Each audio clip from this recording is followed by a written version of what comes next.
two top bakers are battling it out to create the ultimate dream birthday cake. I'll work on a cake until I'm happy with it. I won't stop. I tend to make enough to feed an army. There is no such thing as too much cake. Based entirely on one little kid's big imagination. With Mom close at hand, the birthday boy must pick a winner on Best Cake Wins. Every parent wants to make their kids' birthday dreams come true, and Christine is no different. She wants to see her son Tobin get his ultimate birthday cake. Yay, win! Tobin loves birthday cakes. So does every other kid, but Tobin especially loves birthday cakes. He wants them to be big and messy and delicious, and it's definitely part of his birthday traditions. I want to have the best birthday cake, so I drew what it's going to look like. Tobin's designing a monster cake for his blood and guts themed birthday party. And his birthday cake design is going to be quite the challenge for our bakers. It will have 3 monsters in it. A monster eating a monster that's trying to protect a baby monster. And all the monsters have peppermints for eyes. And I want the cake to be this big. The challenge is create Tobin's dream monster cake with a main monster on top, a medium-sized chocolate monster below, and a rainbow-flavored baby monster. Time to meet our star bakers. I'm Sam, and I'm the owner of Cakes Cove, and we make every genre delicious with cake, chocolate, and cookies. I specialize in the weird and the wonderful. I do fandom cakes, I do horror cakes. Never have I had children as clients before, so that's very exciting. My imagination is my secret weapon. Our second challenger is a home baker with a lot of talent. My name's Kristen, and I stay home with my boys. At nighttime, I'm a cake artist and baker. I think I'm a pretty fun person, and I think I'm pretty young at heart, so to me, there's nothing more satisfying than making memories for kids. It's time for Sam and Kristen to see Tobin's birthday cake design. All right, this is awesome. I think we're making a monster cake today, guys. Looks like some suckers here and some ice cream cone horns and some crazy eyes and a big scowl. He wants a blood and guts party. My kind of kid, I like this. This might pose to be a little bit tricky. I think I'm gonna hit up a local hardware store and see what I can come up with. If anything goes wrong today, it will be that this guy will fall over, because it looks like he only has 2 supports. We'll figure it out. The birthday party is tomorrow, so it's time to get cracking. Let's do this. I'm going to make this the tentacle monster. Making him a tentacle monster will mean that we can hide the support systems within that, and then that way it will hold up all of this up here. So the other monster is going to be a chocolate cake, but I'm going to make him a fur texture to make him a little bit more scary. And because we're doing a blood and guts party, I thought it would be really fun if when you cut into this bottom cake, he started to bleed. Sam's cake plan is use vanilla cake for her top tentacle monster. Her middle monster will be covered in fur icing with a bloody coulis filling. And her baby monsters will be candy-filled, multicolored cupcakes. Over in her kitchen, Baker Kristen is wasting no time. I'm not big into sketching my cake designs that much. I find like I do a lot of, brainstorming in my head. Kristen's cake plan is to build a large monster cake using plumbing pipe for support. The middle monster will be a chocolate sponge cake with a Swiss meringue buttercream filling. And her baby monster will be a vanilla-flavored rainbow cake. So the first thing I'm gonna do is I'm actually going to make the rainbow cake, the little guy here. It makes me a little bit nervous to think about somebody else creating the exact same cake off of a drawing. But I think that my creativity and my desire to make things larger than life, I think I got this. It's all going in there.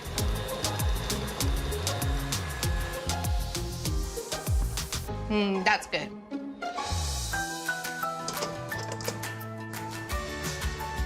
Meanwhile, Sam is whipping up a monstrous amount of cake. I usually tend to make enough to feed an army, but that's all right. There is no such thing as too much cake. At this point, you can overmix it, so you don't want to do that. because otherwise you'll have a really tough cake.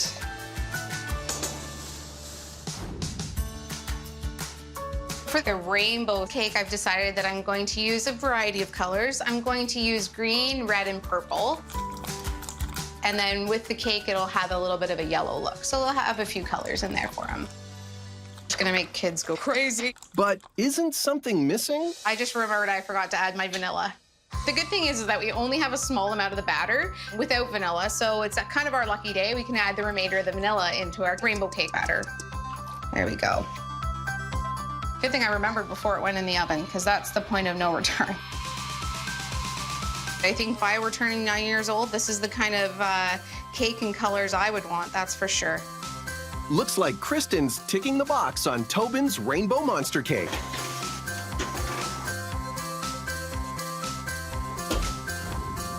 A little bit more there. In Sam's kitchen, she's starting to play with the colors for her rainbow cake. A lot of people think that baking is a science, but for me, I just like to experiment. And you don't need a lot of color. A little bit of color goes a long way. And you can always add more, but you can't take away. My kitchen has never exploded yet. And that is perfect.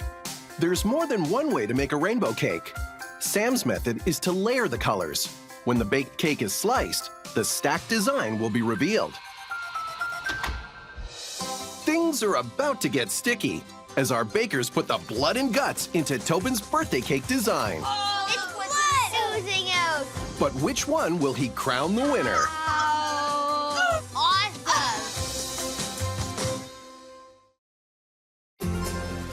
Top bakers Sam and Kristen are battling it out to create a birthday cake that will take center stage at Tobin's birthday party tomorrow. It's gonna make kids go crazy.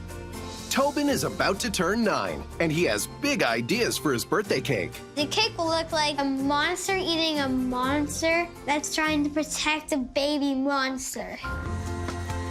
I think these are done. Perfect. Kristen has started with Tobin's mini monster rainbow cake. Now we're going to assemble our little rainbow cakes to make the tiny little cake that's on the side. Now you can see the swirl on the inside of that one there. So now I'm gonna get my icing, put it between my layers. It's looking good. I think we're nice and level, so now I just have to ice the exterior. As Kristen finishes icing her rainbow monster cake, Sam is starting on some edible monster eyes. I'm using black food coloring and a black powder. I'm gonna add a little bit of depth all the way around to give a little bit more of a sinister, monster-y feel to it. This is where they really get their emotion. I'm going to give them all their pupils. And then when that's on the monster, it'll look really cool. Now the fun part. I'm going to start assembling this bottom tier, this bottom monster. It's gonna be made of chocolate cake, and I'm gonna use 4 layers. It looks tall enough to me, so I don't really think that there's a reason at all to put another tier on. It's perfect the way it is.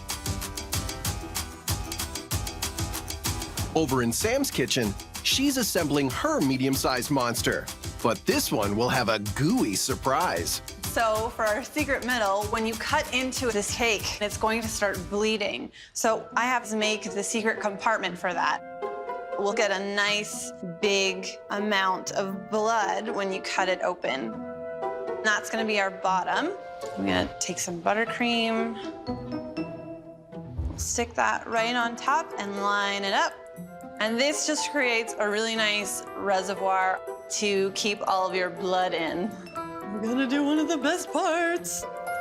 We get to add the blood. And I am using a raspberry coulis. Coulis is a thick jam-like sauce made from pureed fruit. And because we're putting the fur texture on it, this doesn't have to be perfect. Sam is using a chocolate buttercream icing to cover her chocolate cake. And then we'll just pop this in the fridge. Now we're ready to cover our bottom big cake in fondant. So I chose red fondant. My least favorite thing about cake decorating, I always say that it's doing the dishes, which I do not like, but I actually think it's rolling out fondant. Fondant is a sugary dough-like icing, and Kristen has dyed hers red to decorate her middle monster cake. I'm going to take my rolled out fondant and drape it over the cake. So you want to try to avoid any of this buckling here. And then just keep it, oh, got a bit of an issue here. While Kristen sees if she can fix her fondant, Sam is ready to pipe textured icing to create a fur look on her medium cake. I'm using a piping tip with lots of little holes. This is not working the way I want it to. Sam isn't happy with how soft the icing is. Not furry. Now, I'm gonna have to scrape this off and try and cool this down in the fridge and try again. While Sam's furry frosting gets put on ice, Kristen is no further along with her fondant. It doesn't look like I can fix that. I have to do it over. As the competition heats up, Tobin's monster cakes come to life. This is when the magic happens. The cake stops being a cake and becomes a monster. Happy birthday, Tobin!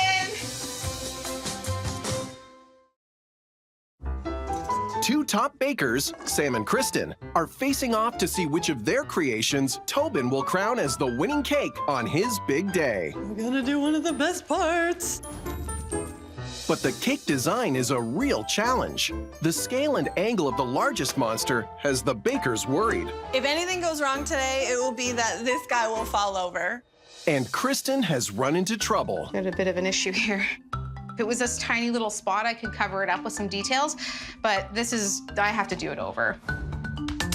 I'm pretty easygoing, but when it comes to cake stuff, I'm pretty emotional. I get frustrated easily, and I'm very determined. Oh, I hope I just don't ruin the buttercream underneath, too. I'll work on a cake until I'm happy with it. I won't stop. So I'm gonna now redo my least favorite part of cake making, which is rolling out fondant. Oh, man. All right, let's try this again. Oh, boy. It's like a workout. Perfect. While Kristen has repaired her faulty fondant, Sam has chilled her icing and is ready to give her fur texture another try. Hope this works. Now that it's a little bit cooler, we're getting fur. Much better. We have fur.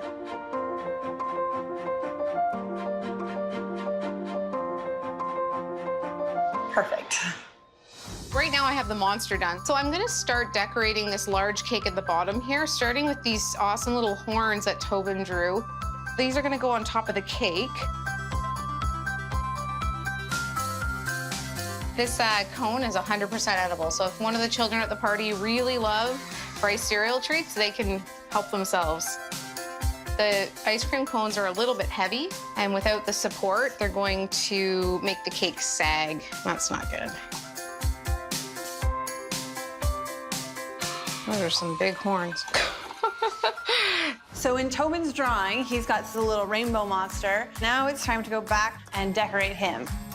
Some candy right into the center. Usually there's more candy involved when you have a kid client, but when there's cake involved, aren't we all kids?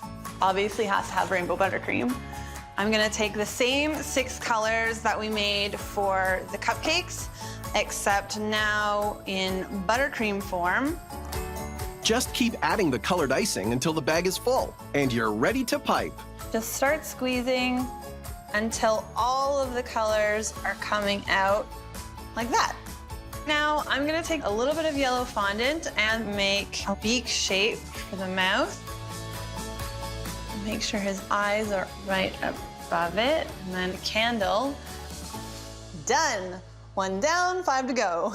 Kristen is about to tackle the trickiest part of Tobin's design, the looming monster cake. I found a long piece of PVC piping and I had it cut down. The next thing I'm going to do is I'm going to affix the rice cereal treats to my structure and see how they work.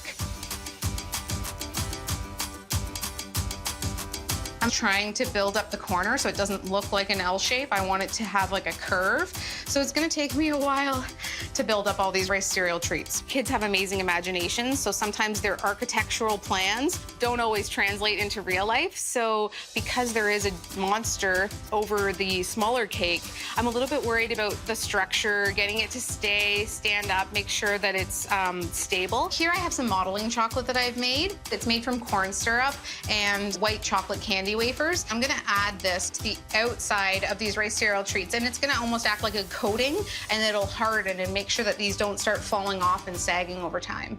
As Kristen adds the flesh to her structure, Sam starts on the skeleton for her main monster. So now that the bottom monster has been put together and he's got his fur, I'm making the structure and I'm covering it in the rice treats. I think I am going to have to add the third leg to Tobin's monster cake, and for us that will be a tentacle, which will be really cool. Hopefully he forgives me for that, but I think I'd rather 3 tentacles than him fall over. Always adapting. With her structure built, it's time for Sam to add some fondant skin to her tentacle monster. Normally, if I wanted to put this fondant on, I would put it on a little bit thicker so you didn't see the texture of the rice treats, but I actually want to keep the texture and I'm going to add more to it.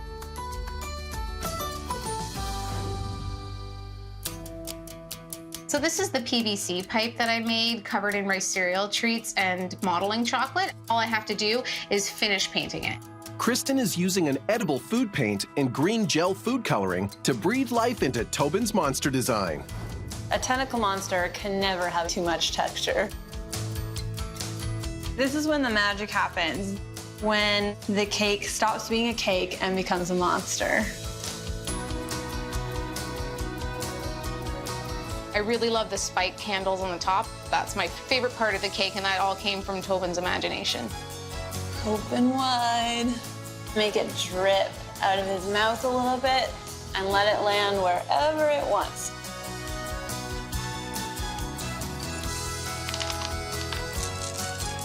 I think I should leave naming this guy up to Tobin. It is his birthday. Happy birthday, Tobin. Hope you like it. With the cakes complete, it's time for Sam and Kristen to reveal their creations to the birthday boy. Which one of these is your birthday cake?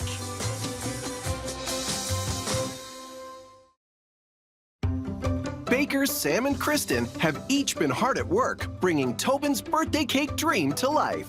Oh, man. Their goal is to win the top spot at Tobin's Blood and Guts birthday party. The party's ready, the cakes have arrived.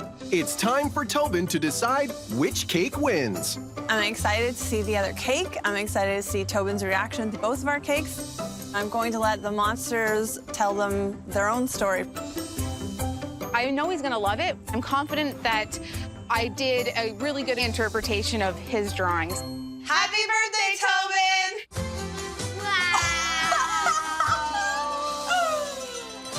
Oh my goodness, they look just like your drawing.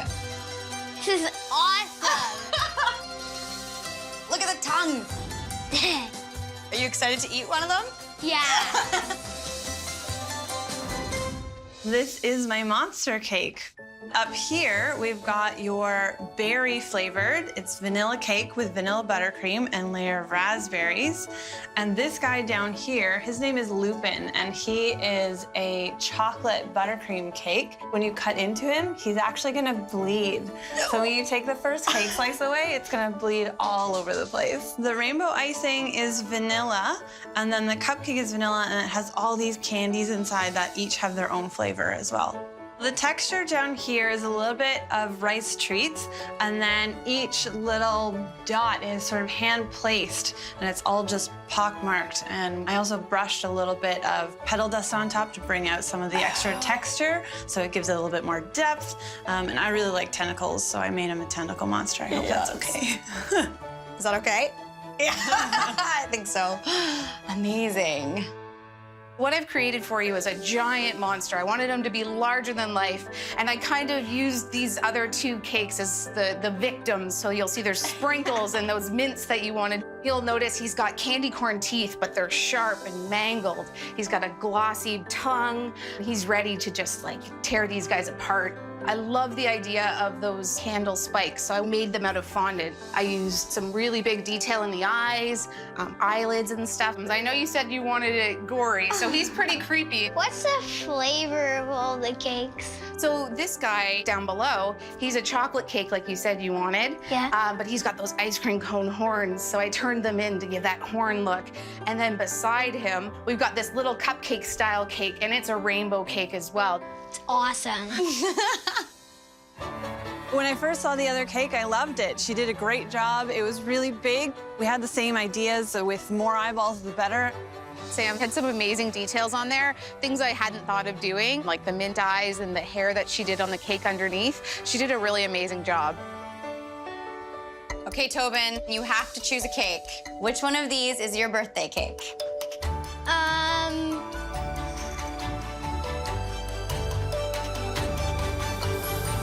This one. Because it's so gross.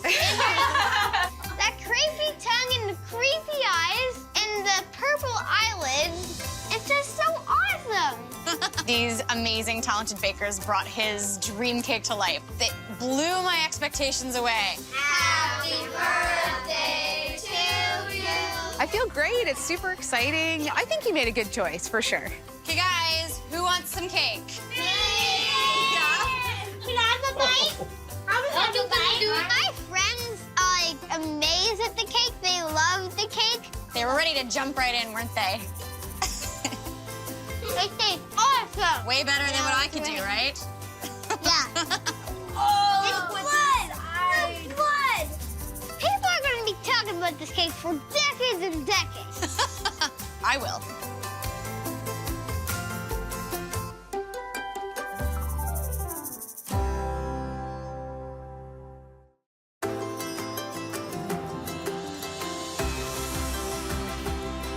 Two top bakers are battling it out to create the ultimate dream birthday cake. Quality control. So then, Based entirely on one little kid's big imagination.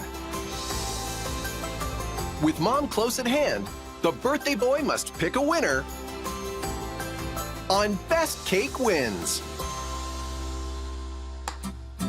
Every parent wants to make their kid's birthday dream come true, and Vanessa is no different. She's got big plans for her son Cooper's birthday.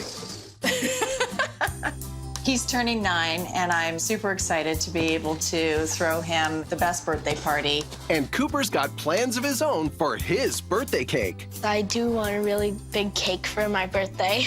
Cooper is a very creative boy. He's got some really strong opinions when it comes to his birthday cake and his birthday. Wow, that's big. How many layers is that? 7? Why green? Is that your favorite color? Yes. The trees are green, the grass is green, bushes are green. Mostly everything is green. That's why I love green.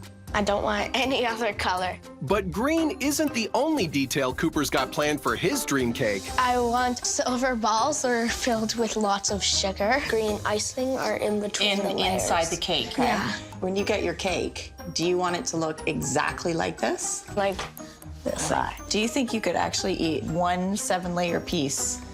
Maybe. I am so excited to eat this. The challenge is create Cooper's dream green cake. It must be at least 7 layers tall, with silver ball candy decorations, and of course, green inside and out. Time to meet our star bakers. My name's Adjoa, and I'm a pastry chef. I specialize in custom cakes. I've had so many different requests. You name it, I've probably made it in cake. What I love most is making something special for someone. Them seeing their cake and knowing, oh, that's what I asked for. That makes it all worth it. Our second challenger is an ex-artist turned pastry chef. my name's Lindsay. I'm actually a trained sculptor who couldn't sell art. I tried to get people to come to my art shows with free treats. I got reviews on the pastry, not the art. I really love using my art background with my pastry background. It's a marriage of my two favorite worlds. Now it's time for Lindsay and Adjoa to see Cooper's cake design. Whoa. Ooh, I guess he likes green. Green is the color of the day, clearly. Lots of swag. 1, 2, 3, 4, 5, 6, 7 layers. Which also means that it has the odds of falling over. So I guess we're doing a green tower of a cake. Here goes. It's time for each of our bakers to hit the kitchen and plan their unique take on Cooper's cake. I'm really excited to start this cake because I want it to smell really good in here.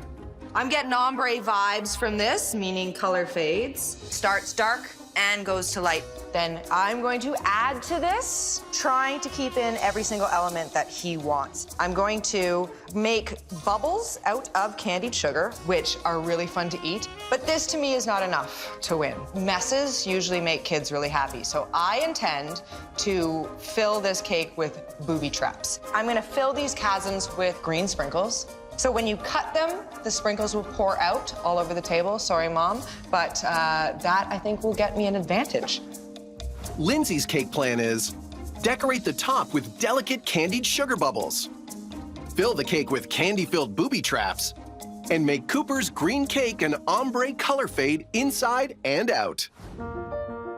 Over in her kitchen, Adjoa is baking up a plan of her own. I think to make it more interesting, I'll make some of them leaning over and some of them straight, just so that it's whimsical but not completely off the wall. I'm gonna use fondant for the draping of each tier, and I'll add a topper, maybe a cookie topper that says happy birthday, and it definitely has to be green. With a cake that's stacked this high, it could lean or topple, but I think I've got some plans to make sure that doesn't happen. Adjoa's cake plan is to make a green vanilla sponge cake with 7 slanted layers and green fondant draping. Lindsay is ready to make Cooper's cake batter, and a lot of it. It might look like a lot, but I intend to make this cake very large. More is better, hungry eyes here. So I'm gonna get my machine set up here. I'm going to be trapping a lot of air pockets in my butter. That's gonna make my cake really, really fluffy. This is my superpower tool. This is what makes me a good pastry chef. Unlike measuring cups, digital scales allow bakers to be exact in their measurements, leaving nothing to chance.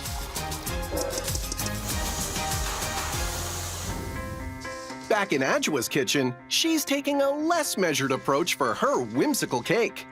We'll need 3 whole eggs and 3 yolks.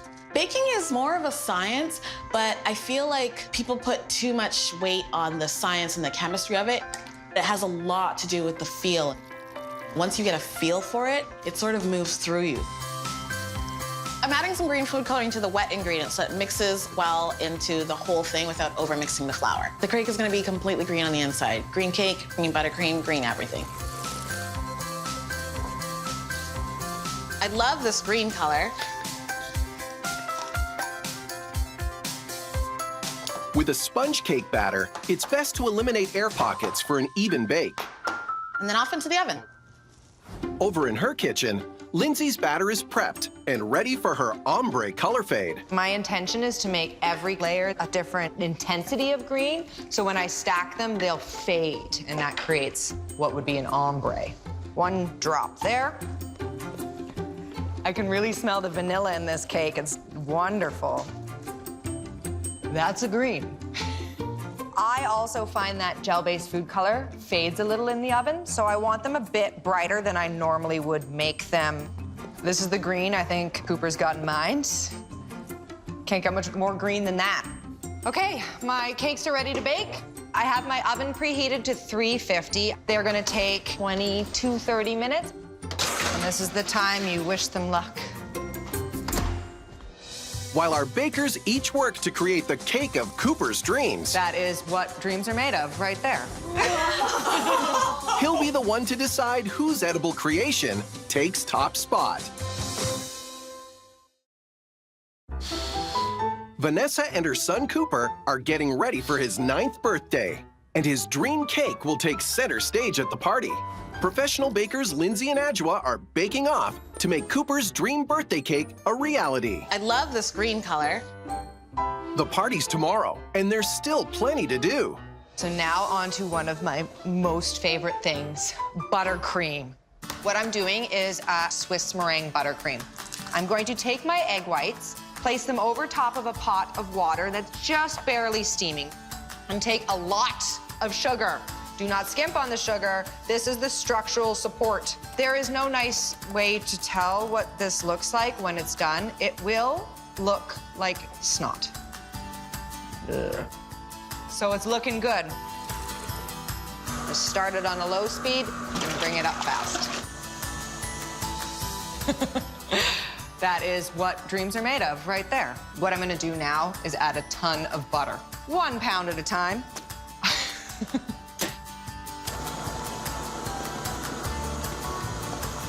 Quality control.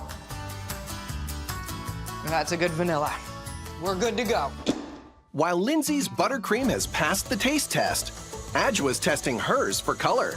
I really like this color, but I'm gonna add a little bit of yellow just to make it a bit more of a punchier green. I think there's gonna be some green mouths. Hello. There you go. There's 1, 2, and 3. Look at how great the green color turned out. That's gonna be wonderful to cut into. We'll cut the dome top off and we wanna have a flat top. Look at that green. I'm just gonna slice it in half so we can put some buttercream on the inside. I put a little bit of simple syrup on top to keep the cake moist. Simple syrup is made with equal parts sugar and water. I'm really happy that the green of the buttercream matches the green of the cake pretty perfectly. It is a lot of green, but I think that was Cooper's request. It seems Adjoa's got her green buttercream in check. Meanwhile, Lindsay is coloring her buttercream, and she's continuing her ombre color fade motif. Can use a spatula for this, but I find if your hand's already messy, just go with it. It's a good way to become one with your food. This, to me, is a nice scale, a gradation. So now's the fun part. I get to play a little with Cooper. I'm just gonna cut out circles randomly, no rhyme or reason to my selection, just remove said nugget of cake. As you cut into the cake, you're going to hopefully hit one of these booby traps of sprinkles that are gonna go all over the tables. Oh, it's a perfect match. I'm going to add a layer of buttercream right over top of my booby trap.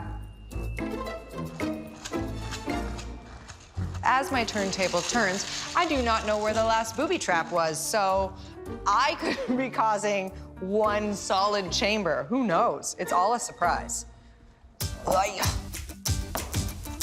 I'm changing the buttercream colors as I move along the gradation so that my buttercream matches the layers. Now, whenever it comes to the final layer, this is the only one that I'll always want to put with the bottom side up. All the other ones I've done the other way. This is just so that I've got a nice blank canvas to put buttercream on. The first layer of buttercream that Lindsay will add to this blank canvas is called a crumb coat. This is just the crumb coat, so I'm not so concerned with the way it looks right now. But I am gonna remark that it is straight, so that's one goal accomplished. While Lindsay's aim was a straight cake, Adjoa's ready to make hers purposefully off-kilter. To have a little fun with this cake, I'm gonna make it a little topsy-turvy and give it a little character. Oh, that looks like it could go straight down, leaning. And the last one, number 7. Let's see. There we go. I don't know if I feel like this is gonna stand on its own. I don't think that I feel good about its chances of not moving around on the ride over. Adjoa's topsy-turvy cake threatens to topple. I'm a little frustrated. It's definitely feeling wobbly. And Lindsay bursts her bubbles. Oh. Cooper has designed his ultimate birthday cake, and 2 top bakers are going head-to-head to bring his vision to life. That is what dreams are made of. They'll each be judged at his birthday party tomorrow. Baker Lindsay is about to start on her most delicate detail. I'm going to work on these bubbles made of sugar. She needs to get her sugar to reach exactly 333 degrees Fahrenheit. Remember them from the 80s? I'm gonna add a couple drops here. It's Cooper's favorite color, green. is beautiful, right? It's a messy job, but it's really fun. There's my mass slightly coming together, pulling to the center. This is when I want to start working with it. It's really hot, but it's comfortable for me to touch without burning my fingers. I'm going to snip a little bit of my candy. I'm gonna roll it into a ball, and then we wish and hope for the best. To form her bubbles, Lindsay is using a technique similar to glass blowing. So, it's popping. You're gonna be playing with the temperature of your candy to get a bubble. Every chance it has to mess with you, it's going to take it. So don't let it get into your brain, but it will get into your brain.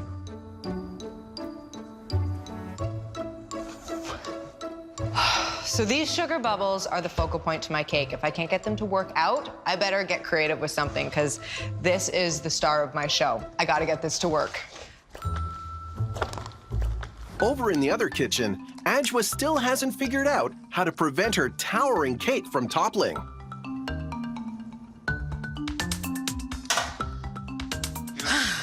I'm a little frustrated. It's definitely feeling wobbly. In the end, I'm gonna probably put one dowel through the whole thing. Maybe it'd be more sturdy that way. When her cake's finished, Ajwa will insert a long dowel for support. But for now, back to decorating. Over with Lindsay, perseverance seems to be paying off. Yay! Victory to the bubble! I'm so relieved it worked out. I've got the temperature figured out, but I'm running low on time, so I better hustle. Lindsay isn't the only one hustling, as Ajwa preps the fondant for her green draping decoration. To make the draping, using 3 dowels, I'll put them down about a finger space apart and then lay the fondant on top. And then I'll just form the fondant around the dowels, then pull the whole thing together. And then that's one big drape, but then we'll cut that up into pieces for the size of the cake. What I'm gonna do is add the draping to each tier and then pipe along the base of each layer. Meanwhile, Lindsay's ready to add her various shades of green buttercream. I have all my buttercream shades loaded into piping bags, and what I'm gonna do is a dragged dot technique around the cake.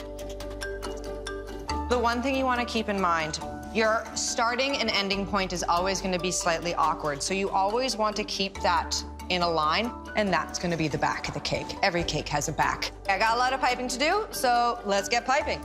Once Lindsay's cake is covered in her ombre buttercream, it's time to add the finishing touches. As depicted in the photo, silver balls when necessary. These are called dragées. And then I've got my beautiful sugar balls. As these make great smashing noises, I hope he approves of me adding to his design. So far, so good. Each of Lindsay's candy bubbles is extremely fragile. Stressful work. With her cake mostly decorated, it's time for Ajwa to start Cooper's cookie topper. I know this isn't part of Cooper's original vision, but it's not really a birthday cake unless it says happy birthday on it. Once the cookie's baked, I'm gonna lay this on top. The cookie is still a little bit warm, which is good because it'll stick a little bit better. I'm gonna spread the icing around and slide that on top. I'm gonna let this sit for a bit so that the icing on the inside can dry, so that when it does stand up, it'll stay up. Lindsay is almost done, putting the finishing touches on Cooper's cake. Be careful on the floor after using silver dragées, as it gets very, very slippery.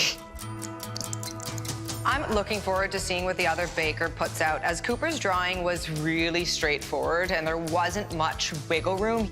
I chose sugar bubbles to wiggle out of that. There are booby traps inside, and my ombre is making me happy, and I hope Cooper picks this cake. Before she puts the cookie topper on her cake, Ajwa's going to place her wooden dowel to keep it from falling over. That last bit of insurance with that dowel will make me feel much better, especially for traveling. Oh, I can feel it going through each layer. I think that's enough. And then have some more sprinkles. I think I'm done.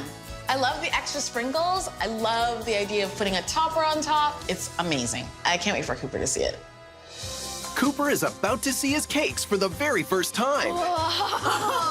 But which one will he crown the winner? Who wants to eat some cake? The greatest day of his life. Bakers Lindsay and Adjoa have each been working hard to bring Cooper's birthday cake fantasy to life. Victory to the bubble! They're each hoping that he'll choose their creation as the best cake. I think that's enough. Now, the party's ready. The cakes have arrived, and it's time for Cooper to decide which cake wins. I'm super excited for Cooper to see his cake. I'm pretty confident that my cake looks almost exactly like his picture.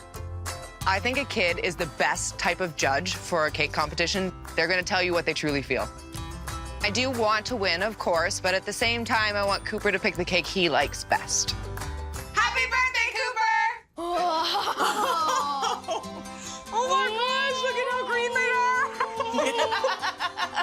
That's so cool. Oh my gosh, I can't believe it. Is that what you were expecting? Not quite, but I love it. Do you? I love it. They're both huge. So huge. So Cooper, I'm Lindsay. I made you this weird bubble cake. It's a vanilla cake. It is super buttery. 6 pounds of butter in that sucker. On the inside, it's all kinds of different color green. So it starts dark and goes to light as well. And then I put silver balls like you wanted. They're candy. And then I made bubbles out of candy as well. And they smash and they make really cool noises when they break. But there is something else inside my cake. What? Booby traps. There's big nuggets of sprinkles, and when you cut into the cake, sorry about the mess, the sprinkles are gonna go everywhere. We've got exploding insides and shattering outsides. Sounds like a pretty messy cake. Cooper, I'm Adjoa. I made you this green tower of cake. There's 7 layers and a whole lot of sprinkles. And then I topped it off with a cookie that says, Happy Birthday, Cooper. On the inside is all green, and in between each of those is more green buttercream. I love how you stacked it up. How'd you make the top one stay? There's actually one big stick that goes all the way down from the middle, all the way through to the, oh, there you go. I'm so sorry. She couldn't resist. So what do you think, Coop? Do you think I could make that? Not a chance. Nope. Nope, I would not be able to pull that off. So Cooper, this is it. You have to pick your perfect birthday cake. Which cake's gonna win? I choose...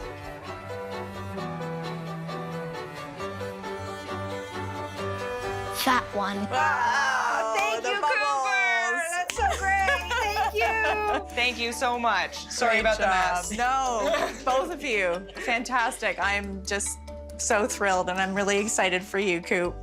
As soon as I found out what was inside the other cake, I knew it was gonna be stiff competition. I'm glad that Cooper's happy with my cake. I really didn't think I was gonna win. The other cake looked exactly like the photo. Happy birthday to you. Cooper and his friends have a lot of cake to eat. I hope they all brought something to take some cake home in. Who wants to eat some cake? Oh my goodness, look at this. Both cakes are so spectacular. They both live up to his drawing, but both really unique to one another. Really, really creative. The greatest day of his life. Looks like there's a lot of cleanup that I'm gonna have to do for this, but it was all worth it if Cooper gets the cake of his dreams and the birthday of his dreams. I feel special. Oh my God. I love this.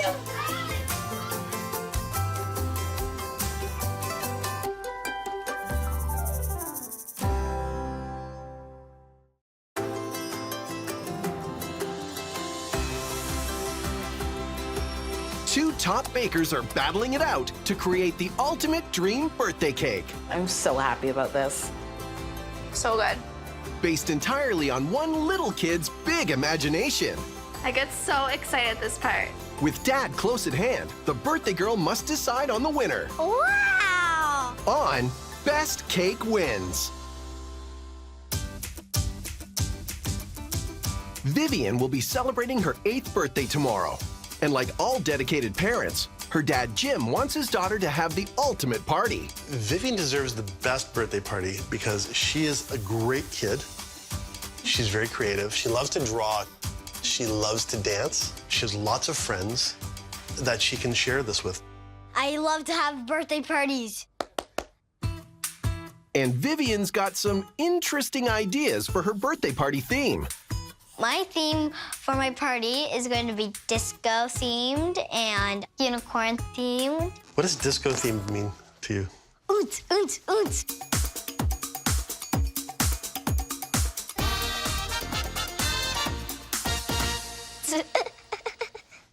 This birthday girl is designing the perfect cake for her disco unicorn party.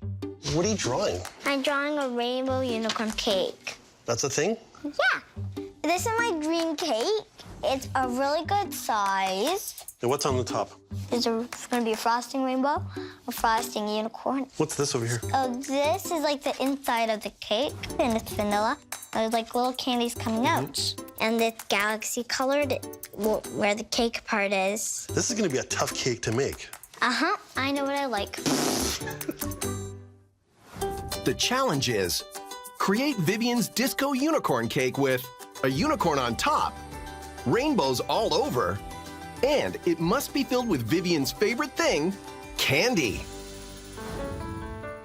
Our first challenger is baker Denise. I love baking because I love sugar. So everything that's sweet and chocolatey and buttery and rich is my favorite thing. It's fun when a kid comes with this crazy vision of something that they want. They like color, and I love color, so we go hand in hand. Our second star baker is Adjoa, who's made her fair share of creative cakes. There's not many things under the sun that I haven't, including the sun, that I haven't baked or made into a cake. It makes me so happy knowing that I can make something exactly the way someone wants it. Kids are my favorite clients because the creativity is endless, and I love a challenge. Time for Denise and Adjoa to see Vivian's birthday cake design. Woo! It's colorful! I don't think it gets much better than this. There's a rainbow, which I love. There's the unicorn on top here. I have been obsessed with unicorns since the 4th grade. Little known fact, the horn of a unicorn is actually concentrated magic. So that's gonna be glitter. There's gonna have to be a ton of candy, a ton of color, a ton of glitter. I will definitely have to work on getting all the components into one cake. I guess we'll see how it goes. Vivian's birthday party is tomorrow, so it's time to get mixing. The first thing I'm gonna do is the base cake, and I'll make a glaze, so it'll kind of be like a galaxy glaze. I'll open the middle and put some candy inside there. The top cake is going to be rainbow tiered on the inside, and then I'll cover that in fondant. I'll put a cookie topper with a rainbow, but because Vivian seems really creative, she can color on the other side of it. Also, a unicorn on top. Adjoa's plan is make a 2-tier cake with the bottom covered in galaxy glaze, fill both tiers with candy, and top it off with a disco unicorn. Over in her kitchen, Denise is hatching a plan of her own. Game plan. So I'm gonna start by making the cakes and fill them with candies, have them all the rainbow colors. There's some cookie sandwich of sorts here. So I'm gonna make cookie sandwiches with icing in the middle. I'm gonna actually nix this rainbow because I'm scared that might break if we do it. I'm gonna put the rainbow inside the cake and use rainbow fondant on the outside as well. So rainbow overload. But that's a good thing, right? Denise's cake plan is make a massive candy-filled cake, give it rainbow colors inside and out, and top it off with a 3D unicorn and cookie sandwiches. The race is on, and Adjoa's whipping up some batter for her disco unicorn cake. So the first thing I'm going to do is mix the color in for the base of the cake. I'm gonna use pink, purple, and green. A great tip for mixing purple is to use blue and actually pink. I know a lot of people think that blue and red go well together, but pink gives a brighter purple. As you can see, the pink and the blue make a really nice royal purple, so you don't always have to use red. Okay, so now that these are mixed, I'm going to take my mixing bowl and add a dollop at a time of each. Adjoa adds alternating portions of her green, blue, and purple batter to achieve a tri-colored disco swirl. I love how the colors all come together. This way you'll get color all the way throughout the cake. And now this goes into the oven. Meanwhile, Denise is also mixing colors into her cake batter. I'm gonna put all my colors in first, and then I'm going to mix. Let's mix it and figure it out. I'm liking that orange. It's nice and bright, and the yellow. I want everything to be super bright so that when Vivian cuts into the cake, that she's really surprised by the really bright colors. Vivian wanted rainbows, and Denise is going to deliver. Her technique is to pour her various colored batters into a classic rainbow pattern. Red, orange, so right in the center of the red, and it's gonna help it spread out. Pour the yellow in, and right in the center of the orange. This is where the fun part happens. And so you can see that everything is starting to get pushed outward. It's like a rainbow bullseye. And I'm gonna pull the purple out and almost like a little swirl. So these are ready to go in. Close it up, and now it's a waiting game. As our two bakers work to bring their fantasy cakes to life, I think she should be called Vivian. the pressure is building for the birthday girl to decide which one takes top spot. This cake. Bakers Denise and Adjoa are competing to create the perfect cake for Vivian's 8th birthday party. I don't think it gets much better than this. It must be filled with candy, be rainbow colored, and topped with a unicorn. With her cakes in the oven, Adjoa is tackling the icing. I'm gonna make vanilla buttercream for in between the layers of the cake. I'm gonna separate some egg whites from the yolks. Buttercream is cooked whipped meringue with butter added slowly to it. So I'm going to cook out the eggs. When I put the egg white over the boiling water, the heat from the steam is actually going to cook the egg whites in the bowl so that we don't have raw egg in our buttercream. Once the egg whites start to get a bit frothy, I'm gonna add about 1/3 of the sugar. The butter goes in small pieces so that it doesn't split the meringue. I'm gonna let it mix together for a while so that it can whip back up. Not to be outdone, Denise is putting the butter into her buttercream, and lots of it. Everything's better with butter. So it's gonna go on my mixer. So 1 scoop at a time, I'm gonna add my icing sugar. What? My icing sugar exploded. I made the rookie mistake. I was working so cleanly and now I'm so dirty. The reason that happened is because I forgot to turn my mixer back to speed 1, which is on now. I've never had a whisking accident. See how this says professional? But it's okay, we'll just cover it up. So I'm just sweeter than I was this morning. It looks ready, it's nice and fluffy. I'm gonna check it with my spatula, standing up by itself, so I know that it's thick enough for me to use for the cake. Do you wanna try? Time for our bakers to check in on their cakes. I think this is ready. Looking good. So they still have their color, I'm really happy about that. This is the bottom layer of the cake. I'm going to cut it, scoop out the middle, fill it with buttercream, and then fill it with a whole bunch of candy.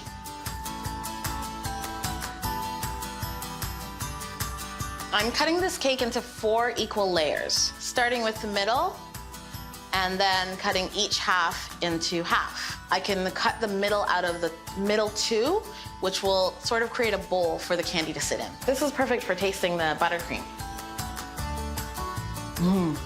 Perfect. I'm going to fill up the cake with a sprinkle mix that I've made. I'm gonna start from the bottom tier, and I'm gonna build the cake in parts so that I can work my way from the bottom all the way to the top.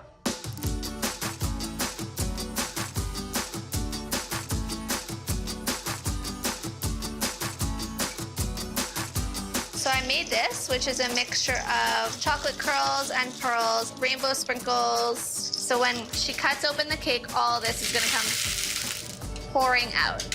Just as Vivian wanted, the bakers are each filling their cakes with loads of candy. I just keep thinking about how Vivian's gonna react when she cuts into this and there's so much candy that spills out. Okay, so this is the second tier, the rainbow tier. So each layer of the cake here is going to be a different color of the rainbow.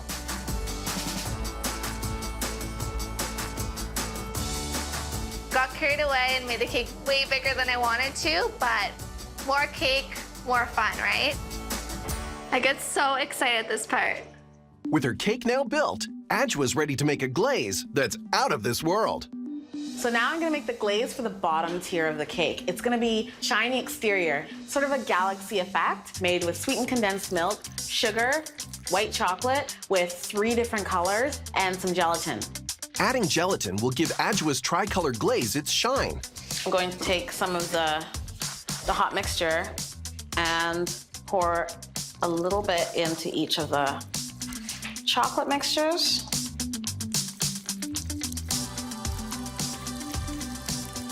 I'm gonna stir this up until the chocolate melts. The chocolate isn't quite melting in here. This one's lumpy too. The glazes are lumpy. I don't have enough time to make this over again, and I don't have enough gelatin, so this better work. I don't know if this is gonna work out. While a lumpy glaze threatens to ruin Adjua's fantasy cake, the birthday girl gets ready for the big reveal. Wow! Vivian has designed a unique cake for her unicorn and disco-themed birthday party. What are you drawing? I'm drawing a rainbow unicorn cake. That's a thing? Yeah.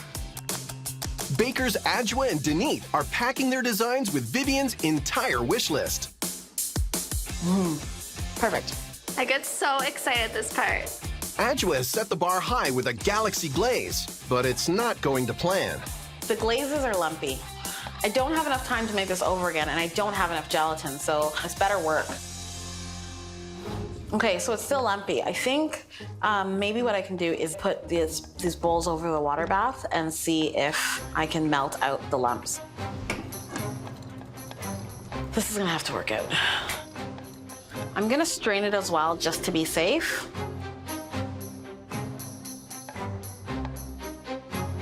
Okay, so it looks like all the lumps are still in the strainer, and there's none in here.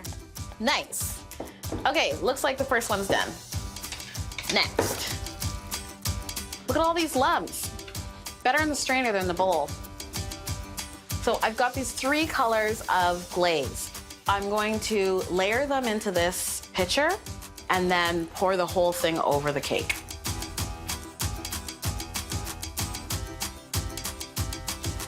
Now, all it needs is stars. It's looking like the most amazing galaxy. I'm so happy about this.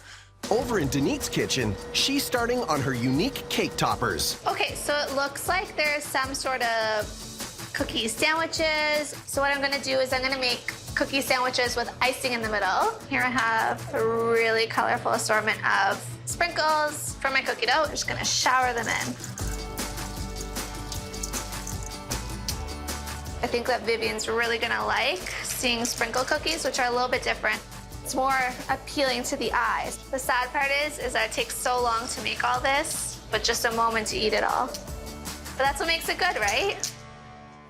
Meanwhile, Adjua has started on a special topper for her cake. I'm gonna roll out some cookie dough and make it into the rainbow topper. That's gonna be the crowning touch of this cake. This is a mix between sugar and shortbread cookie.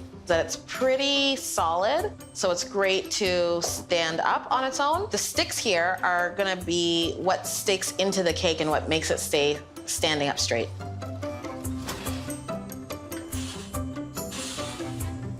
So my cookies have cooled. They're really colorful. The sprinkles are coming through, so I'm really happy about that. I'm gonna make the cookie sandwiches. This is the buttercream that I made before, and what I'm gonna do is I'm just gonna tint it with a little bit of pink. Like mini piñatas. Let's see what it looks like. But how does it taste? Creamy and crunchy. So good. Okay, so now I'm gonna do the fun part. I'm gonna make a unicorn. I'm gonna make a unicorn out of gum paste and a little bit of candy for the hair and tail. It's completely edible. When I was younger, I made a lot of unicorns. I used to play a lot with clay and Play-Doh. So I'm gonna cut some of this candy. That's gonna be the unicorn's tail!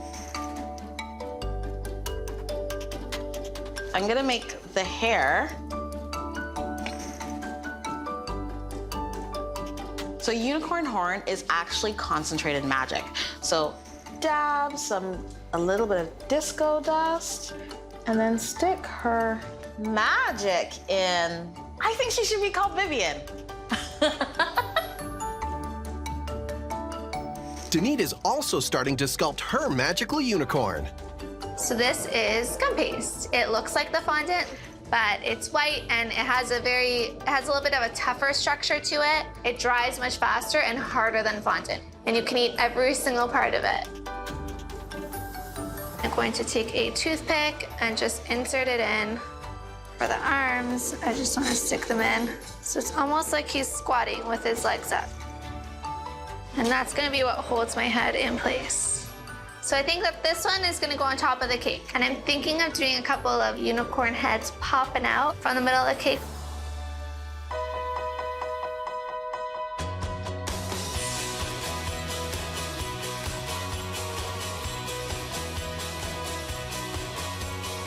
I'm gonna add glitter. So this is essentially gonna make everything sparkle and shimmer in the light.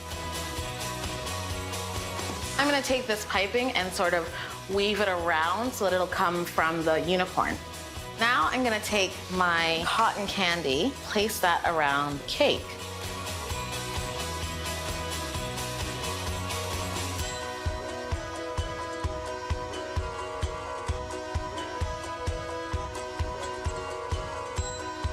There we go. So happy with how this turned out. I think Vivian's gonna love this cake. This is my cake. I hope Vivian loves it. I'm tired. I'm so tired. Vivian will soon see her cakes for the very first time. Wow! But which one will she ultimately choose? It's so hard.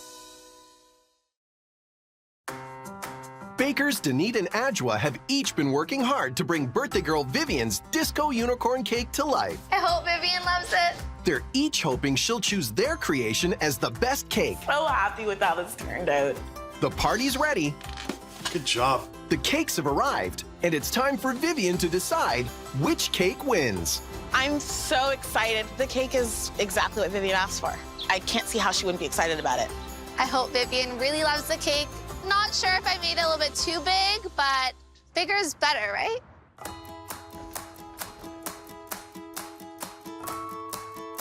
Three, two, one. Happy birthday! Wow! They're amazing. Oh. Holy smokes. Look at all the details. And this one too.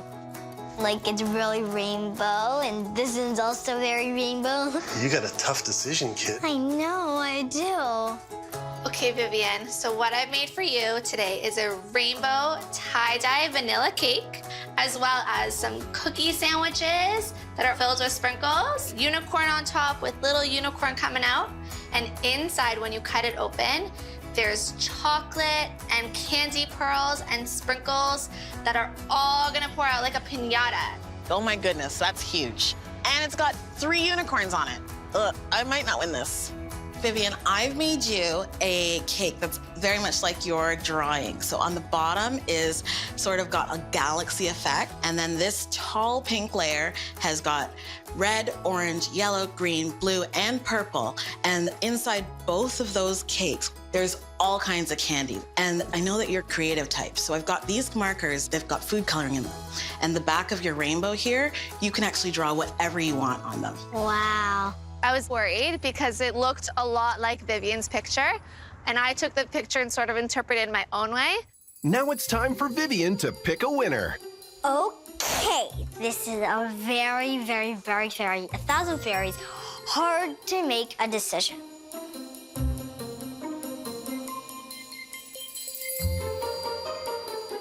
I said, it's now time for Vivian to pick a winner. Is going to be this cake. Thank you. Congratulations. But your cake also sounded very, very yummy and good too. Thank you.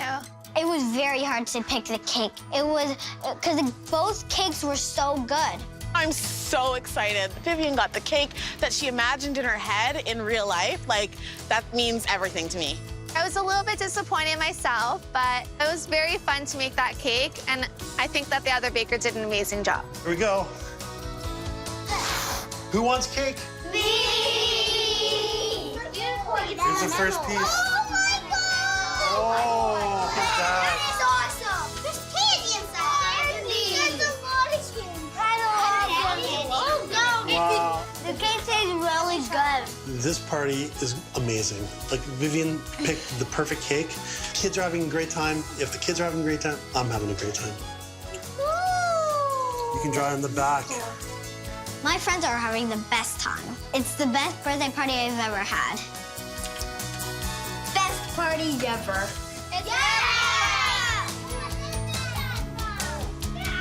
This party has exceeded our expectations. It's gonna be a real tough one to beat next year.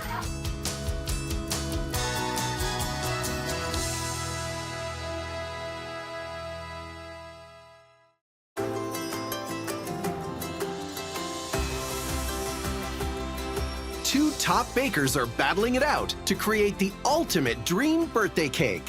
For me, the passion is about the final product. Cool, right?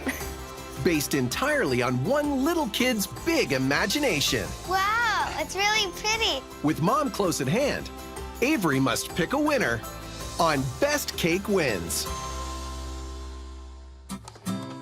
Every parent wants to make their child's birthday dreams come true. Get set, go! And Nicole is no different. She and daughter Avery have a vision for Avery's 8th birthday party.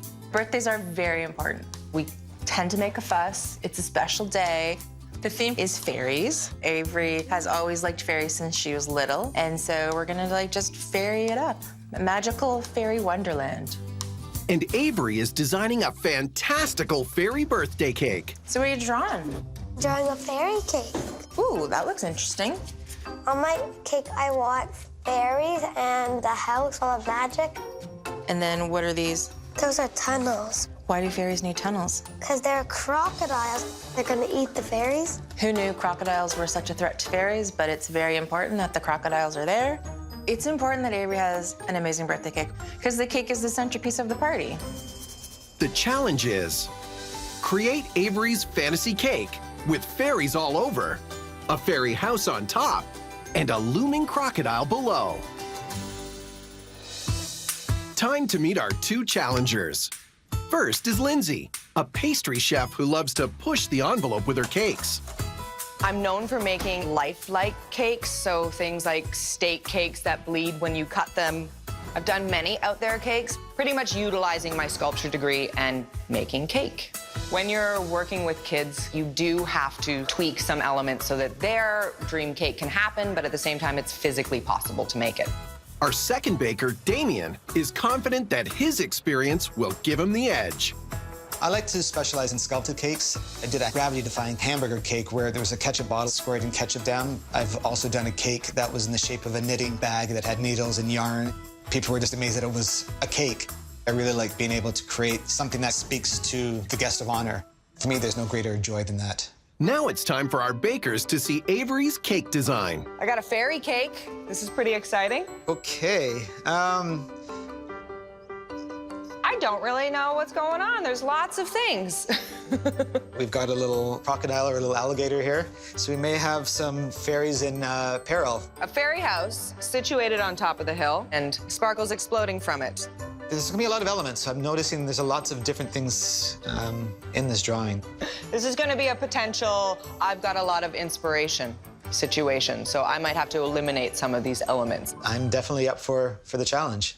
It's time for each of our bakers to hammer out their unique vision for Avery's fairy cake. Fairies often live in the forest, so I'm gonna take some creative license here and build some tree stumps and make this look like a forest dwelling for our fairies. I'm gonna be making this lovely fairy house using my favorite ingredient, candy. And you can't have a fairy cake without fairies. So I'm gonna manufacture a fairy, a couple of them, and she's got a few of them all over the place. Lindsay's plan is create cake tree stumps as the base for her fairy forest. Top her cake with a fairy house made of candy. And complete the scene with fondant fairies and that looming crocodile. My goal is to spend all day decorating Avery's cake. I really want it to have thousands of elements, so I'm not gonna spend a lot of time on the interior. That looks like a good cake batter. I'm gonna bake this for about 25, 30 minutes. I like to press on it and it bounces back like a sponge when it's ready. Over in his kitchen, Damien has drawn up a plan of his own.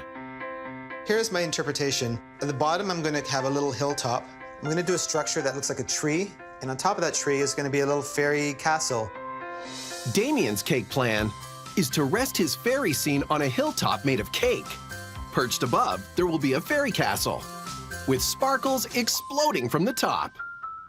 I'm gonna do a nice vanilla cake because I'm gonna add some sparkles to it. For me, this part is not what I like the most. I think for me, it's really the decorating, but I know that obviously you want a great cake, people want a great taste, so you gotta do it. But for me, the passion is about the final product. I want Avery to be surprised and happy that when she cuts into her cake, it's full of magical colors. So I'll start pouring them into the pans. I love these kind of rounded pans. A lot of times if you want something round like this, like a ball, you gotta carve and sculpt, it can take a lot of time. This, your job's done for you. You save a whole lot of time. So now it's time to get these into the oven, get them baked, and we can start making some buttercream. That's exactly what Lindsay's doing. So I've got raspberry buttercream here, not too sweet, just like Avery likes. Okay, now for the best part, testing quality control. When it makes these little guys dance back here, you know it's really good. Okay, so now stack and mask my cake. As I'm covering this cake in fondant, I don't want to put too much buttercream on the exterior of the cake, which means I need to fill this sucker so it's nice and fat on the inside. Right? A mountain. This is what Avery had in mind, I'm quite sure.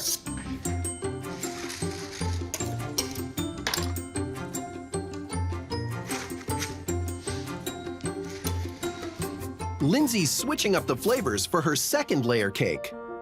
Chocolate on chocolate, redundant chocolate, the best kind. I'm gonna pop both layers in the fridge for a good half an hour. I want this buttercream to firm up so that I've got a harder blank canvas to build my fondant decorations on top of. Damien's cakes are out of the oven. Time to see if his rainbow sparkle batter panned out. I'm really liking how the colors are kind of coming out of the cake. That will look good when everybody cuts into the cake. What I'm gonna do is 2 layers of chocolate mousse and 1 layer of the strawberry compote. When you cut into it, you've got strawberry, you've got chocolate, you've got vanilla, you've got sprinkles, you've got a whole magical wonderland of cake. Damien's piping thick walls of buttercream to hold in his chocolate and strawberry fillings. Just add a couple of spoonfuls of strawberry, and voila, we've got ourselves the first part of our castle. While our bakers work at translating all of Avery's cake elements into their cakes, Starting to look like Avery's fairy house. she will be the one to decide whose edible creation takes top spot. Nicole and daughter Avery are planning her fantasy fairy birthday party with the ultimate fairy cake. Bakers Lindsay and Damien are under pressure to include as many elements as possible from her drawing. I don't really know what's going on. There's lots of things. Damien is working on some behind-the-scenes magic for his fairy castle. This part of the cake is not meant to be edible. This is all meant to be the structure, the design. This is basically part of the presentation. So we are gonna make it food safe, that once this gets in, we'll add some plastic wrap. I'll cover it a bit with some melted chocolate, so there's a nice barrier between the metal and the food. Avery's talked about she wanted some crocodiles at the bottom, so I want this base to look like water. I'm just gonna blend the blue and the white fondant. When I roll it out, it's gonna look really cool. You're gonna see how this all just kind of starts coming together. And there we go. Perfect. Just gonna place this down here, make sure it fits in nicely. Green fondant will form the grass for Damien's fairy hill. Now I know I've got my hole at the bottom, so I'm just gonna make sure that fits right in the center. So now we've got our hilltop on the cake. Now I'm gonna work on this lovely fairy house. I've made these molds at home. I can make some candy and fill these voids, and then it will set, and I will have the structure of a fairy house. Lindsay heats a sugar substitute with glucose and water to make a molten candy mixture. Sugar has a language. When it first starts cooking, it's a lot like boop, boop, boop, boop, boop, boop, boop. I'm looking for my hard candy to be more like bloop, bloop, bloop, bloop. It's the language of sugar. Cool, right? Now I'm gonna take my candy and divide it up amongst 2 ramekins so that I can mix different colors. Now do be careful, this is very, very hot stuff. Now I'm gonna take this one and pour it into my mold. A steady hand is your best friend. So now I'm gonna let these sit. Do not touch them until they are neutral. It could take half an hour, but you do not wanna burn yourself or wiggle them while they're cooling. While Lindsay waits for the walls of her fairy house to dry, Damien is making quick progress with the base of his fairy cake. I'm really liking it. It's definitely coming together, getting that detail in there. It's definitely starting to look like something. Just a few more pieces here, and then I'm gonna use the rest of the fondant just to kind of cover it around. Candy is breakable, so of course you have to be a little bit gentle here, but my mold is very pliable, so I can just pull it off. Deep breath, it's okay if it breaks. Just say that to yourself, and most likely it won't break. I'm going to warm up one side. Nope. If I have my angles off at all, I can always reheat them and readjust, so don't get too worried. You can see that sugar sets really, really fast. Starting to look like Avery's fairy house. Okay, it's together and I didn't break it. Meanwhile, Damien is preparing to decorate his main layer cake. What I want to do is use some tools just to give this some texture, make it really feel like it's a tree stump. I'm going to take my little tool here and just start veining so that it's giving this cake some dimension. There's no perfect way to do this. I kind of like to just go crazy with it. So I'm just rolling the fondant around the rolling pin. This will just help me easily transport it onto the cake.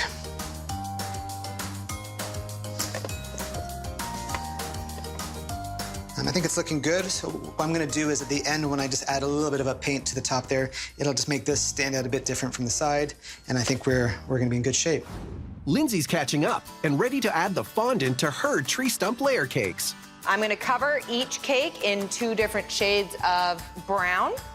When you cut a piece of wood, it's usually lighter on the inside than the bark itself. This is the time I get to decide how old the tree is. Just keep spinning, drawing some lines. Looks a lot more organic when it's not 100% organized. This is a tree bark mold. I'm going to roll out some fondant and indent it with this. It's kind of a cheat, but in the long run of pastry, time is money, and this saves time. Now the grand reveal. Does it look like tree bark? Well, now that looks like tree bark. That's awesome. Now I'm gonna transfer it to my cake, trying not to press too hard or I can lose a lot of the imagery.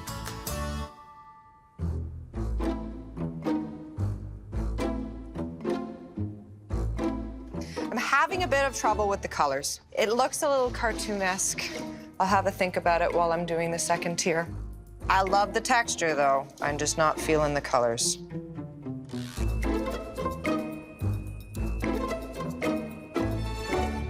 As Lindsay finds a fix for her Fairyland log, I got it. I'm gonna get out the big guns. Damien gets down to business on the finer details.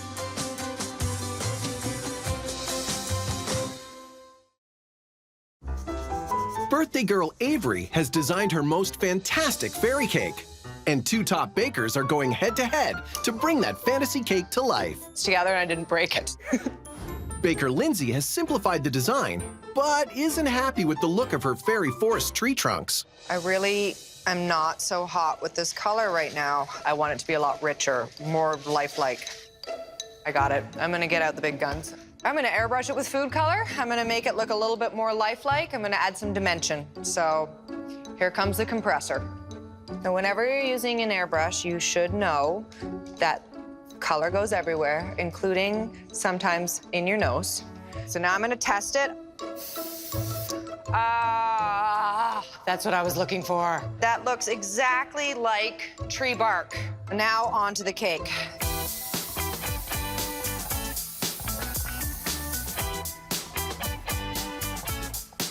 Perfect.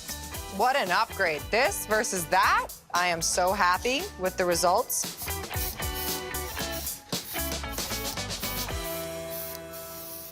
Meanwhile, Damien's cake is starting to come together. So now comes the fun part. We're gonna start stacking the cake. So what I'm gonna do is get the trunk. I just want to make sure that we see a bit of the tunnel there and just kind of see if there is an opening. All right, perfect.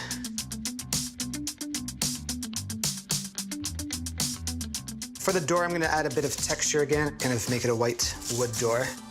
This is the part that I really, really love. You know, this is what really brings the cake together, all these small little details.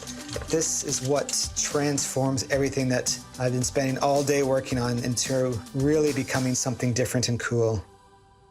As Damien focuses on the finer details of his cake, Lindsay is ready to make some edible foliage for her fairy forest. This is an embossing sheet, and what I'm gonna do is put gelatin in this mold, and it will dry, and I'll be able to pick it up, and I'll have like a jelly leaf. Vegetarians can replace gelatin with agar-agar for the same results. Got a little bit of bubbles on top, but that's okay. I'm going to color it.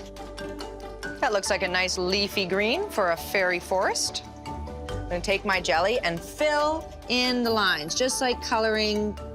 Once it dries, you can trim any overhang. The most beautiful work is always the most tedious, but I'm really confident that this is gonna be beautiful. Lindsay's leaves are well on their way, but no fairy forest is complete without fairies. I'm just gonna take one of my little tools here, and I'm just gonna score a line down the center so it looks like two legs. She's gonna have a nice little skirt. This is gum paste, kind of like fondant. You can roll it out quite thin. So we'll just do her top. I'm just gonna add some arms to her now. Let's see how she looks. The last little bit I'm gonna do is every fairy needs its wings. So this is edible glitter paper. I'm just gonna use some piping gel that I have and just make it sticky and just affix it. Perfect. And there you go. We've got ourselves one of many fairies that are gonna be on top of our cake. Over in Lindsay's kitchen, she's been busy hatching her own set of fondant fairies. Looking pretty cute there. I have these beautiful clear butterfly wings, and I made them exactly the same as I made my gelatin leaves. I just didn't add any food color to these ones, so it's completely translucent. Okay, so this is the best part where you get to add all the hard work elements. I'm gonna just add some water. Don't worry what it's doing to the color there. Take my crystal fairy house. I'm pressing firmly to make sure that it's nice and stable. Now, load in the magic. Then, moment of beauty. I think that's a magical house. Now on to adding fairies. Every aspect of them is edible except for one toothpick holding their heads on. So don't eat the toothpick. Damien's populating his fairyland with the rest of his fairies. And there we go. And he hasn't forgotten Avery's crocodile request. If everything is coming together, the finishing touches are really what it's gonna take to make this the great cake that I think Avery really wants to have. Scaly creatures are very fun to make if you got a pair of scissors. Just gonna drape him over the battery pack. I don't want to cover up too much of it because I still have to be able to access that light switch. That fairy better watch out. There's so much on this cake, I think Avery's gonna be really happy with it. Lindsay is adding her green moss made with graham cracker crumbs mixed with green gel dye. Everything's finished, 100% done. I am happy with my fairyland jelly forest tree stump cake. I think we've we've got something. We've got a cake. We've got a magical fairyland cake with sparkles and fairies and crocodiles and tunnels and all the things that Avery was talking about. This took a while, but it came together. I'm very happy to see that it kind of finally did what it needed to do. Avery is about to see her 2 fairy cakes for the very first time. It's just like I imagined. But which one will she like best?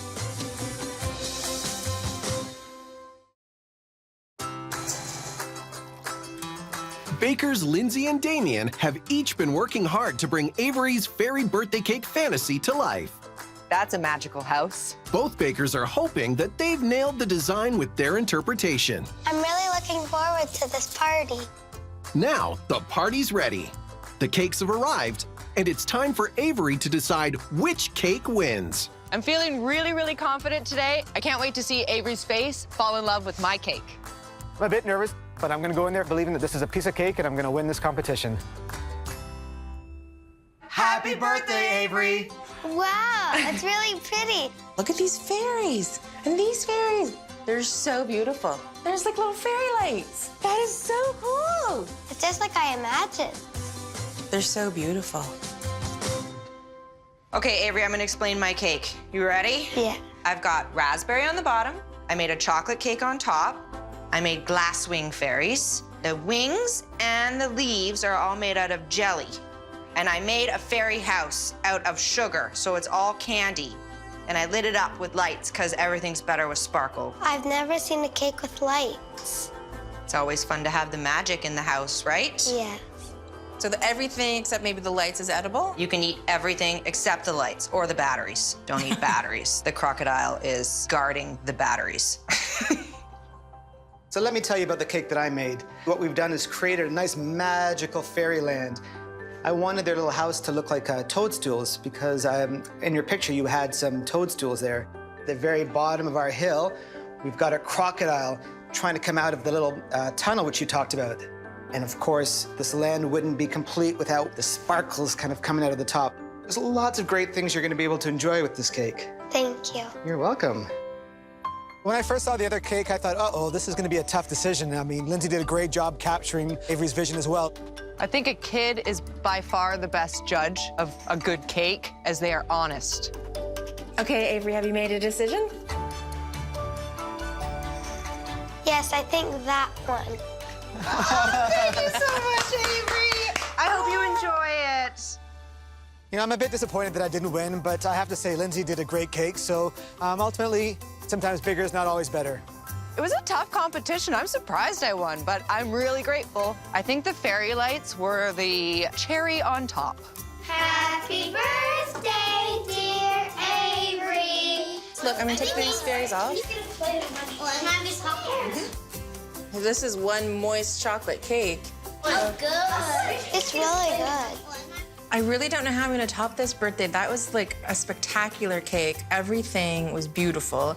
Doesn't this one have sprinkles or something in it? That's so pretty. Who wants a slice? You just put this on your. I don't need a slice. I'm fine, because I already have cake. Who knew crocodiles were such a threat to fairies? This is the best birthday party ever.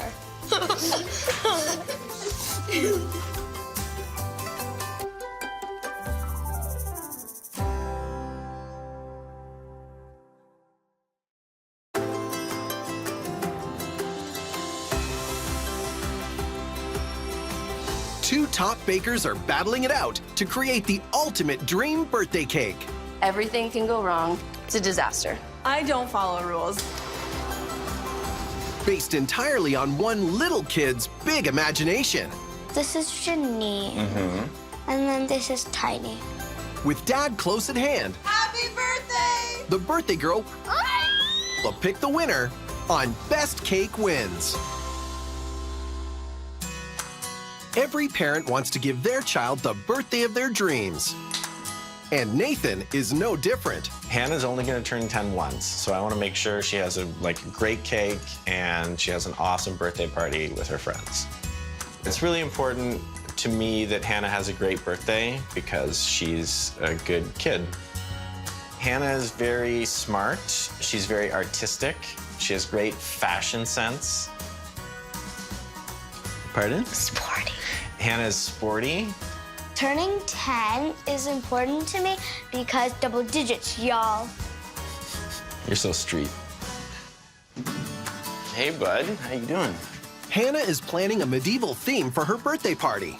And her medieval-style cake will pay tribute to 2 important family members. Janine is my bearded dragon and Tiny is my dog. I want them to be like these big 3D just animals popping out of the cake that are very edible. This is supposed to be Janine, and she is brownish. And then this is Tiny, and he is brown. On the cake, it says live, laugh, love. So what flavor do you want inside the cake? Cookies and cream. Cookies and cream? You wouldn't want like onion flavored cake? No. Pickle? Olive? That might actually be good. Pickle flavored cake? The challenge is create Hannah's dream medieval birthday cake, containing a cookies and cream flavor, a family crest with a motto, and pay tribute to her pets Janine and Tiny. Our first competitor is fairly new to the baking game. My name is Jane, and I'm a cake creator. Baking is more of a recent profession for me. It's like a second career. I work at a bakery 5 days a week, so I'm making up to 10 cakes a day. But will Jane be able to satisfy Hannah's demands? I have 2 of my own kids, and they're the most demanding clients I've ever had. Our second baker is always up for a challenge. My name is Sam, and I'm the owner of Cakes Cove. We specialize in the weird and wonderful. We do a lot of pulp culture references. We go horror, comics, pretty much anything and everything. I like to do the impossible. I like to make things that no one's made before.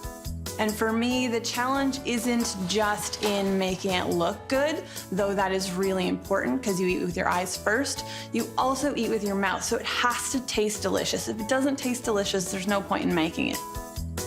All right. Now it's time for Sam and Jane to see Hannah's medieval cake design. Oh, wow. I have no idea what this cake is. It looks like 2 animals. I'm not sure what kind of animals they are yet. But they look like they're either inside or on top of the cake. It looks fairly large and has a big quote, so live, laugh, and love. And it says brown and brownish. I like the ish. If anything is to go wrong, it will be... I have used rice cereal treats and fondant to make animals before, but I've never sculpted someone's own pets before, so this is a bit nerve-wracking because you have to get the details just right. There is definitely the possibility of her not liking the design that I come up with because I'm going to do something that isn't her design for this competition. I'm excited to make it bigger and do my own interpretation of what she's got here so far. I'm definitely ready for the challenge. Hopefully she loves it. Hannah's party is tomorrow, so there's no time to waste. First thing I'm gonna do is make some chocolate cake. She wanted chocolate with cookies and cream, so that's what we're gonna do. I wanna bring a little bit more of the medieval theme. So today I'm gonna make a castle, and I'm going to customize her very own house crest using her 2 pets. I'm going to bake 2 small square pans, and I'm also going to bake 2 really large sheet pans, and then those will be sculpted later. I think it's gonna be a good cake. Sam's plan is create a large cookies and cream cake with whole cookies in the layers, shaped as a towering medieval castle, topped with a family crest featuring Hannah's beloved pets. Meanwhile, Jane is working out her battle plan. I'm going to sculpt these guys out of the rice cereal treats. I'm gonna cover them in fondant. This cake I'm gonna turn into a 2-tier cake, more like a castle-y medieval structure. And on the bottom, I'm gonna stripe it with a family crest made out of fondant as well. And the inside is gonna be filled with cookies and cream and chocolate buttercream. Jane's plan is build a 2-tiered medieval cake filled with cookies and cream, adorned with Hannah's motto, live, laugh, love, and topped with 3D versions of Janine and Tiny. Now we're gonna start with Hannah's chocolate cake. So we're gonna mix in our cocoa powder into our flour. And this cocoa powder tends to get a bit lumpy, so we always put it through a sieve just to make sure we don't have any chunks in Hannah's cake. It looks very chocolatey. I think Hannah will approve. I'm feeling really confident about this cake. I think we can make it even bigger and better than what Hannah is dreaming about. Ooh, they're heavy. Both bakers are whipping up a batch of cookies and cream buttercream and begin assembling their cakes. Sam tries to outdo the competition by adding layers of chocolate glaze and whole sandwich cookies. And both use plain buttercream to ice their cakes. This all looks great to me. I'm ready to put this into the fridge to cool, and I'm gonna start on the base cake. For Hannah's bottom tier, I want it to be gray. And to do that, I'm gonna color some of this buttercream with black to get a light gray. It's looking very green. I'm so scared. I absolutely cannot show up to Hannah's birthday party with a green cake. This is definitely not what she asked for. This is absolutely green. It's a disaster. Failure isn't an option for Jane and Sam when their hard work comes under scrutiny by the cake's designer. That's so cool.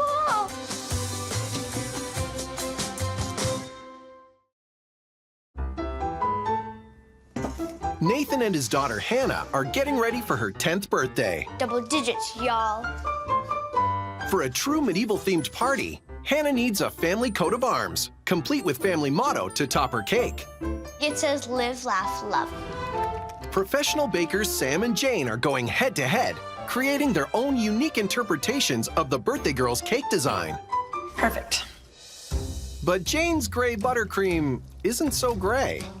I don't know if the bottles were labeled incorrectly and the black was actually green dye, because there's no explanation for this. Before she attempts to fix the color, Jane is adding some cookies and cream to give her outer buttercream a more medieval look. I think this added texture will really add some nice dimension to the buttercream that we're gonna put on the outside for the castle cake. It's gonna look like cement on the outside of the cake, which I'm happy about. And I mean, who's gonna say no to more cookies and cream, right? While the texture may be hitting the mark, Jane's color is still wrong. I'm going to have to try to add some more black, and hopefully we get to that gray color that I'm looking for. So this is the last chance. Whatever color this ends up being is the color that's gonna end up on Hannah's cake. Fingers crossed, guys. Yeah, this looks better to me. This I'm excited about. Ooh, this is actually looking very medieval to me. I'm feeling actually really relieved. When I take a step back and look at it, I don't see any green. All I see is gray. Meanwhile, Sam is busy prepping some important castle details. So right now I'm making the towers of the cake. Sam created the towers by wrapping a mix of icing and modeling chocolate around paper towel rolls. Once dried, she cuts windows out with a craft knife. I've got my 4 main large towers, my 2 medium towers, and we're gonna have 2 smaller towers that are going to be gravity defying, which will be really fun. Part of the cake will look like it's floating. Back in Jane's kitchen, she's starting on the crown jewel of Hannah's cake. Hannah, on her cake, she wants 2 sculptures, one of her bearded dragon, Janine, and one of her little dog named Tiny. I'm gonna make those with a rice cereal treat base, and then I'll be covering that with fondant and then hand painting them. When you're doing sculptures with treats like this, you go extra defined, because I know that I'm going to be covering it in a layer of fondant, and I'll lose some of the detail that I'm adding in here. Right now, I'm gonna work on the dragon's tail, and I'd really like that to come out of the cake or wrap around the cake, so I'd like it to have a bit of length. I think I am going to do Janine's head, the lizard, a bit bigger, and I think I'm gonna do this guy smiling a bit. All right. While Jane sculpts her animal toppers, Sam is working on some fondant details for her castle cake. So I'm going to use this as the base, and then I'll add a couple other like pebbles and stones on top of that just to give it more of a 3D effect. I love it, but now I have a lot more of these to make.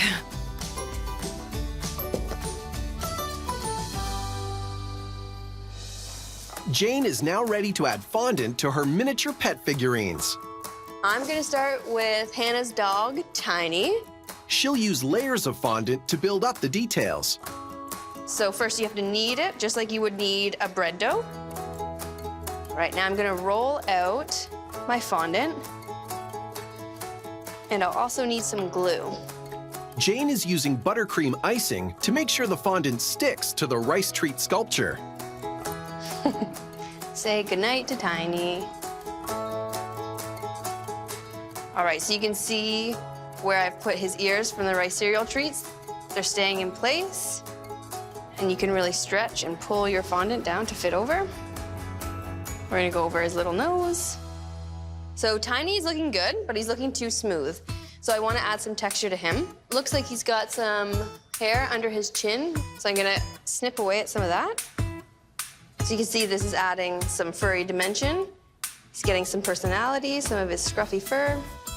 And now I'm gonna add in some details. So I can see his eyes are quite large, and I'm gonna add them first so that I can build up his fur around them. So far, so good. Usually at the beginning, sculptures look a bit creepy because they don't have all their elements to them. But once he gets his eyebrows over them and his mustache around his nose, it's gonna start looking great. I'm really looking forward to painting him. Now, I'm going to start working on my crest. Sam is going to use her crest to showcase Hannah's beloved pets, Janine and Tiny. She's decided not to use the family motto, live, laugh, love, but she is adding a very special touch. This is real gold, and you can eat it. Placing the cutouts is delicate work.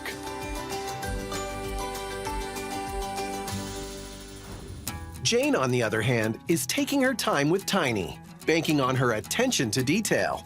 And these are perfect little tendrils for his little hair. And the best glue for fondant is water.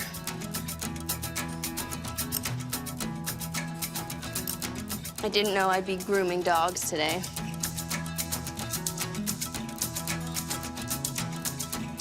I'm gonna get out some edible paints and we'll start adding some details, but so far, I'm really happy with the way he turned out.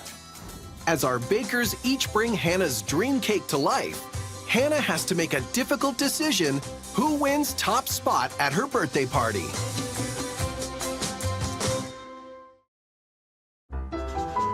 Hannah's designed her ultimate medieval birthday cake. The size of a pizza? Like between medium and big. And two top bakers are each trying to bring her vision to life. This I'm excited about. I really love this cake. And their hard work will be judged tomorrow at Hannah's birthday party. Whoa! That's so good! So far, Baker Jane has sunk a ton of time into sculpting the birthday girl's pet-inspired cake toppers. All right, the heat is on.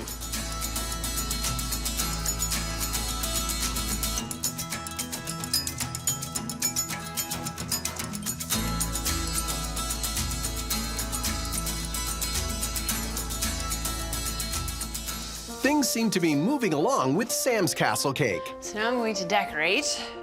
And I want the bottom piece to be flat. And that way I can pick it up and put it on here.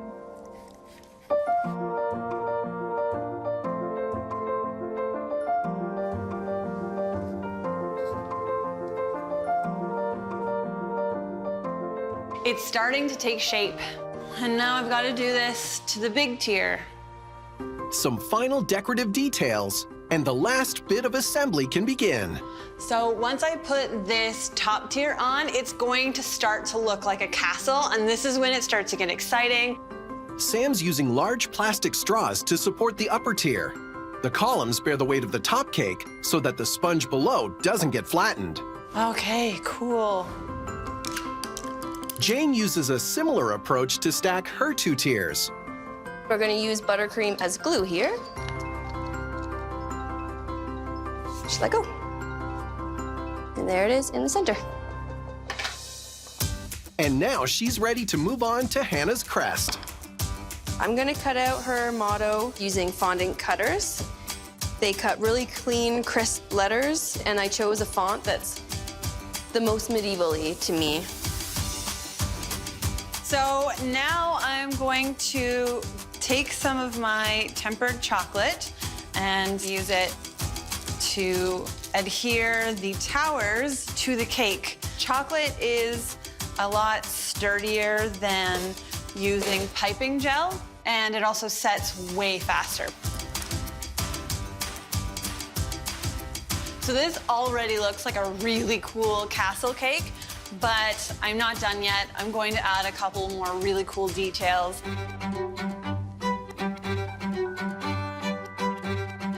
These are going to just finish off all of these different towers. Okay, let's see if it holds. Yay! Great. Pick this up, and I'm gonna stick it. And then it's done.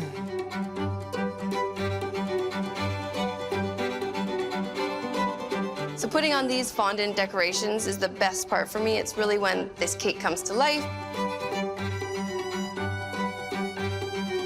Push down. This is so exciting. This is the finishing touch to Hannah's cake. Little Janine is ready to make her mark. So carefully, carefully, perfect fit. There.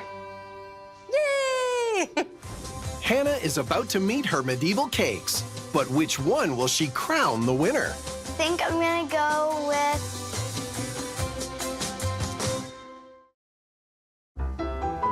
Bakers Sam and Jane have both been working to realize Hannah's medieval birthday cake design.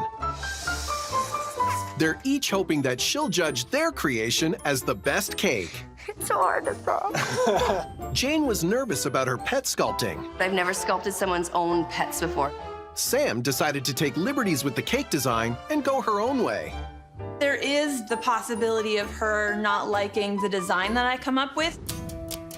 Now the party's ready. The cakes have arrived, and it's time for Hannah to decide which cake wins. I feel really great. I put a lot of work into the cake. I really love the flavor combinations and all the different layering inside the cake. I'm really excited to see what happens today. I'm 100% confident with the figures on top of my cake. I think I nailed the bearded dragon, and the dog on top is super cute. I would like to win this, but it's all up to Hannah, so we'll see. I know. Happy birthday! Whoa! That's so good! These are awesome. That's so cool. Do you think Tiny will recognize himself? And Janine looks so cool. Oh my gosh. They look like medieval times. Wow, I can't wait to try these. Okay, Hannah, I created a castle cake for you. Everything is completely edible and delicious. We've got chocolate towers, and the two cakes are chocolate cake with cookies and cream, buttercream, chocolate glaze, and then your sandwich cookies that you like so much. What do you think? I'm sort of speechless. That's always a good thing when it comes to awesome cakes. Okay, Hannah, for your birthday cake, I tried to stay as close to your design as possible.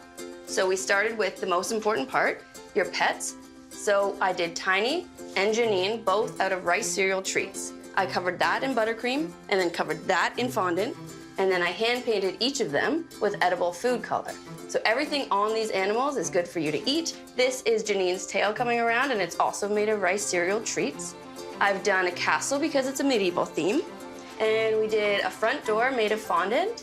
And then above that is your family crest with your motto. Inside your cake are 3 layers of cookies and cream, buttercream, and Belgian chocolate. That's on the top and on the bottom. What do you think? That's so cool. Thanks. To help Hannah decide which one is the winner, she gets to taste test a mini sample of each cake. Here you go. First, Sam's cake. That's so good. Then Jane's. It tastes really good. And the cream is like really creamy. Okay, Hannah, now it's the hard part. You have to choose which one you want for your party. I think I'm gonna go with this cake for my party. Awesome. Woo! Happy birthday to you. I won. Who wants cake?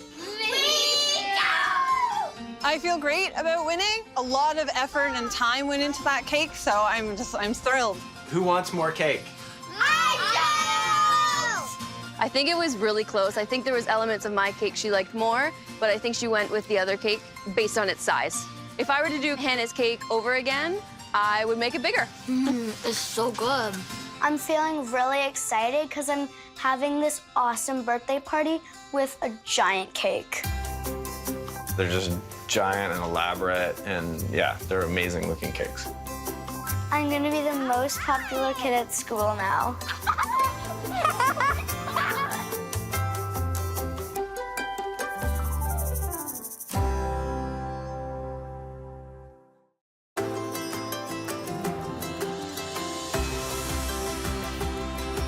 Two top bakers are battling it out to create the ultimate dream birthday cake. Slow and steady wins the race. I just hope my vision becomes a reality. Based entirely on one little kid's big imagination. With Mom close at hand, the birthday girl will pick the winner on Best Cake Wins.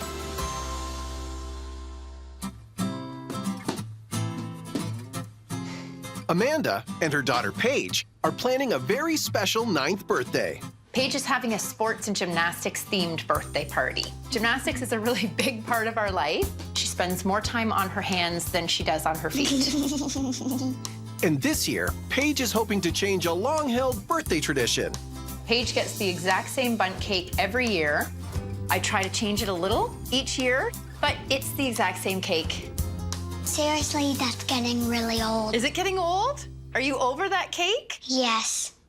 Paige is taking matters into her own hands and has designed her dream gymnastics birthday cake. Hi, sweetie, are you done your drawing? Yeah. Tell me about it. It's a podium. She's really interested in a podium cake with a gymnast standing on the top of each level. And what are the flavors of the cake? Vanilla, red velvet, and chocolate.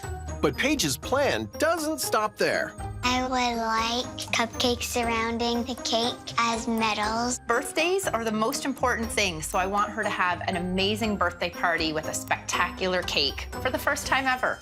The challenge is create Paige's dream gymnastics birthday cake with a 3-flavor podium of chocolate, vanilla, and red velvet. It must have 3 gymnast figurines on top and cupcake medals below. Our first competitor is Kristen, a home baker with a flair for the unconventional. I love things that are non-traditional. I love making cakes that look like food, a cake that looks like a sandwich, but it's really cake and buttercream. I love the challenge of trying something new. Even if it can be a bit of an uphill battle, I love the challenge. Our second challenger, Damien, turned a cake-making hobby into a full-time career. I started making cakes basically on a whim. I made my first cake for my son for his 5th birthday. It turned out really well, and I actually found it very therapeutic and fun. I like to really think of my cakes as sculptures, works of art, and that's what I love most about this. Without further ado, it's time for our bakers to see Paige's cake design. Wow, I was not envisioning this. Some sort of podium, I think. A podium with some figurines on top. She wants little gymnasts who are in a variety of gymnastics formations. The most challenging part of today is going to be creating the figurines. The only pose I can think of is kind of a handstand, so I'm gonna have to kind of do some quick research there. I want a blend of cartoony and realistic and make them all stand up without falling down. Those are some challenges, for sure. Paige's party is tomorrow, so our competitors need to bake up a plan. So what I'm gonna do with this cake is have a cake board on the top and a cake board on the bottom. On the top, I'm going to incorporate Paige's cake design, and I'm gonna have my silhouettes and some roses on the top of the cake. At the bottom, I'm going to incorporate some cupcakes, and on these cupcakes, we're gonna have some medals. This cake is all about the medals. Damien's plan is to place Paige's vanilla, chocolate, and red velvet podiums onto an elevated platform. Top each podium with gymnast silhouettes, and finish the cake with edible fondant flowers. Damien is getting started with the first of his 3 cake flavors. So the first thing is get to work on my vanilla cake. I'm gonna use vanilla for the cupcakes as well as for the bronze medal cake. My 2 favorite flavors of cake, 1, carrot. I love a nice moist carrot cake, but also vanilla. I just love a nice, simple vanilla cake. Batter's looking good.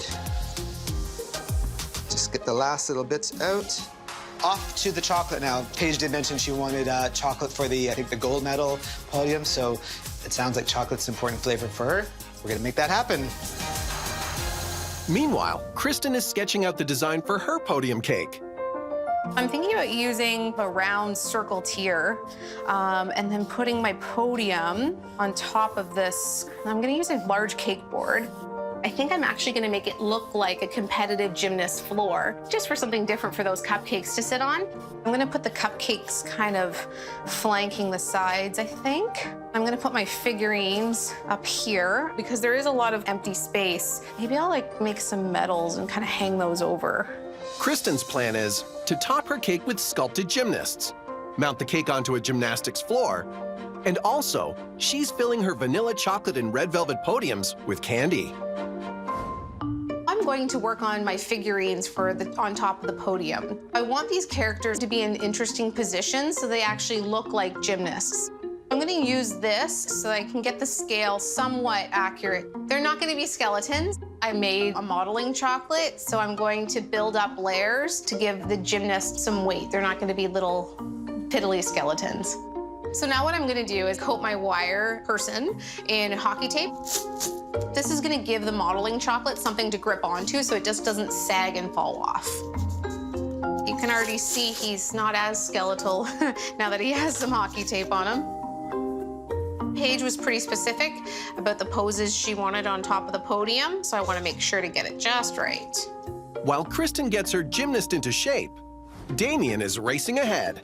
So now it's time to work on the fillings for our cake. I want to do a chocolate ganache, and then I'm also gonna do an American buttercream.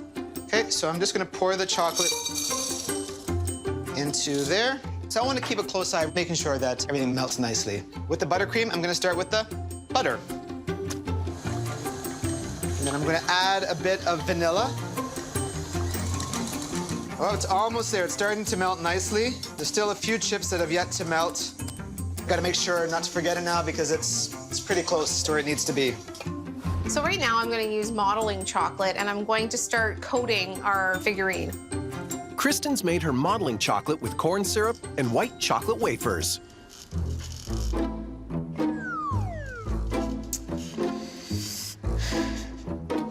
I'm getting a little bit stressed because I'm not sure I chose the right gauge of wire. I don't know if I chose too light.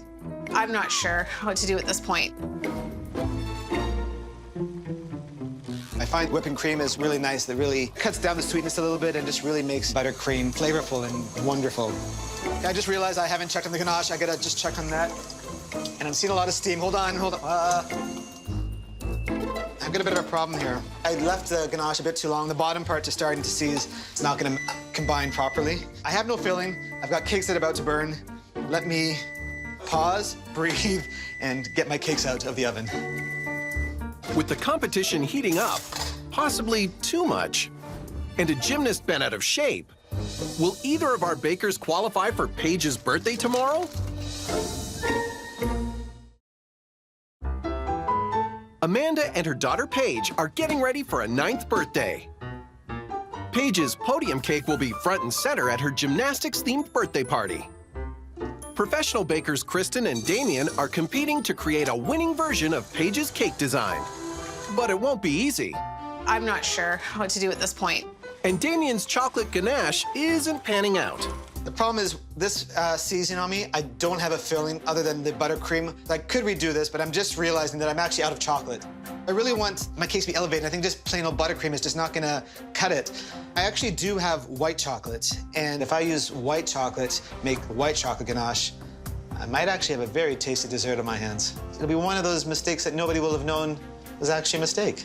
It looks like Damien might have found a fix for his ganache, but Kristen is still struggling with her flimsy figurine. So I'm having a bit of difficulty getting this to stand up, so I'm going to use these skewers, just stick them in the back here to help with some support, and hopefully I'll be able to cover it up as I build up the chocolate layers here. There, that's better. Obviously, it's not as clean as I would like it yet. I think I'm gonna start painting it and see if I can bring it to life a little bit more. I'm happy with how she looks. She kind of is a blend between being realistic looking and being a cartoon caricature, and that's what I was going for. I'm gonna let it dry for a little bit and move on to my next figurine. In the other kitchen, Damien, who admits he's no gymnastics expert, has found some inspiration for his cake toppers. I found some templates. I printed them on a piece of paper. I'm gonna cut along the edge, and I've got my silhouette. Gum paste gets very hard. I want it to kind of stand on top of the cake. And so what I'm gonna do is just take some of my gum glue, and I just want this to kind of go all the way from the top to the bottom. If you look at it from the back, you're gonna see the stick, but I'm gonna airbrush it silver as well, so it's not as noticeable. It's important from the front of the cake that we're really seeing this awesome silhouette. So I have my 3 different flavors of cake: chocolate, the red velvet, and I've got the vanilla. I baked them in circle pans because that's all I had. My plan is to cut them into squares, and I'm going to stack them to represent the different podium sizes. But as a little surprise, I'm going to use a circle cutter, and I'm going to punch right through the center of my cake. I'm gonna do this for each layer. This is gonna make a massive mess when they cut into it. It's all gonna spill out. I think the kids are gonna love it. So now it's time to ice my cakes. I'm gonna have the 3 cakes basically side by side. Originally it was gonna kind of look like that, but I thought it might look a bit more visually interesting to kind of have them flush against each other. We've got our white chocolate ganache. It's going to be tasty and decadent. It smells good. So what I'm going to do is flip it upside down so I can see where I'm cutting against. And I'm gonna take my knife and I'm just going to start carving away. And our second place is coming together. And now take our buttercream and liberally apply it to the cake. Second place podium is pretty much good to go. And now we'll move on to the chocolate and the vanilla. So now what I'm gonna do is I'm going to knead out my fondant. What I'm gonna do is a little bit of a different fondant technique because it is 3 separate cakes that are stacked together to make the podium. I'm actually gonna panel cover it. It's looking actually pretty bad. It's almost like a Christmas tree where you know which side you're gonna put facing outwards. I think I'm gonna use the other side, but I am confident that I'm going to be able to make it look better with the use of trim just to make it look more tidy. I think it's starting to look a little less rough, a little bit cleaner, so I'm gonna putter away at this for a while and see if I can get a good-looking finished product. Over in his kitchen, Damien is starting to work on his fondant flowers. I'm just gonna roll out 6 fondant balls roughly the same size. And with one of the balls, I'm just gonna make it into a little log. And so put it onto the parchment paper. And all you need to do is use your fingers and just start squishing. These are gonna start forming the petals of our rose. So I'm gonna take the log, I'm gonna start rolling it to start forming the inner part of the rose petal. I'm gonna take one of my petals, fit this one underneath the petal. Get my next petal, same thing, and see it starting to come together. When I put them onto the cake and I airbrush each of the stands, I'm going to also airbrush these that same color so that it has that trophy feel all together. Kristen's chocolate cupcakes are ready to decorate, and she'll be using a 2 icing technique. I think adding 2 different icing flavors is gonna add some dimension, but I think it's also gonna look really cool for Paige and her friends. Now all I have to do is incorporate Paige's idea of medals to give out to her friends. I'm just gonna actually use the end of a piping tip because it's a pretty good size. So I'm gonna use some of this silver dust to bring these guys to life. I'm happy with them.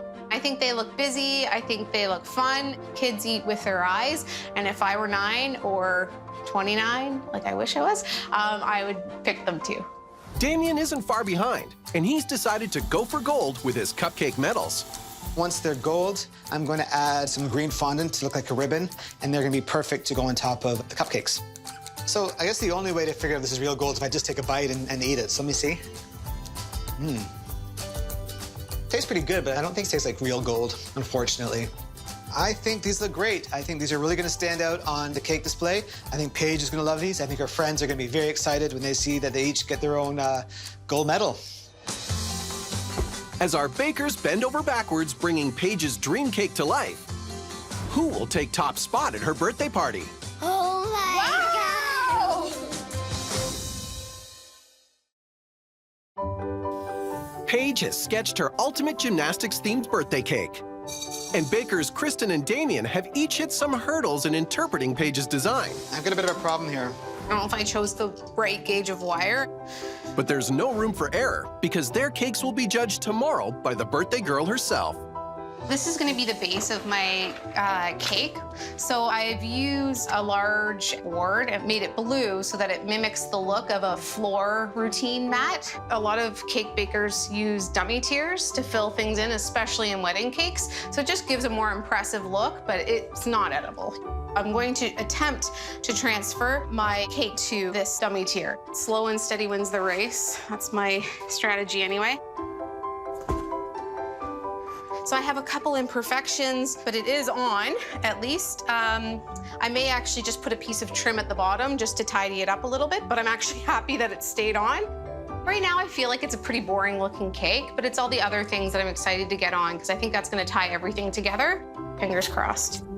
Things are also starting to come together in Damien's kitchen. So now it's time to start getting our bronze trophy all bronzed up. I'm gonna do the entire cake bronze. The flowers, the silhouette, the cake will be bronze. Damien's giving his cake a metallic look with an airbrush and edible food coloring. It's definitely coming together. It's definitely looking bronzy. I'm excited to see how it's gonna look in comparison to the other two colors. I think that's gonna be the real test. Back with Kristen, she's also ready to add some color to her cake. I'm already feeling a lot better. I think it's already coming to life. Sometimes adding just a different dimension of color helps a lot. This is the design I'm gonna stick with, but I am gonna change the color of the neck pieces just to make it a little more visually appealing. All right, last one. Oh, that could have been really bad. This side of the podium's obviously higher, which should be for second place, and I put the bronze medal there by accident. I don't think the 9-year-olds would show much mercy if I made that critical error. There we go. Okay, we're saved. Damien's podiums are all painted, and it's time to put them in place. The number 1 is front and center. It looks like it is. Next, we're going to do the bronze. Just gonna add my glue. Damien's using melted white chocolate to keep his podiums from moving. I'm hoping that everything butts together as beautifully as I've anticipated in my head. There's only one way to find out. So I'm gonna take it, put it down, and push it in. Look at that. Oh. And it looks like we have ourselves a podium cake. I'm looking at the bottom. It's a bit uneven, so I'll probably just add a little black band. But as I'm looking at what we've got going on here, this is actually looking quite nice, I think. I'm quite happy. Kristen isn't far behind, having finished her 3 gymnast figurines. As I suspected, it's pretty difficult because the cake is so warm, so I'll leave her for now. I just need to hurry. I think Paige is gonna be happy. I think we've got something here that's really gonna show off a champion gymnast, which is what it sounds like she is. I really think I'm capturing that with this cake. Second place, going in.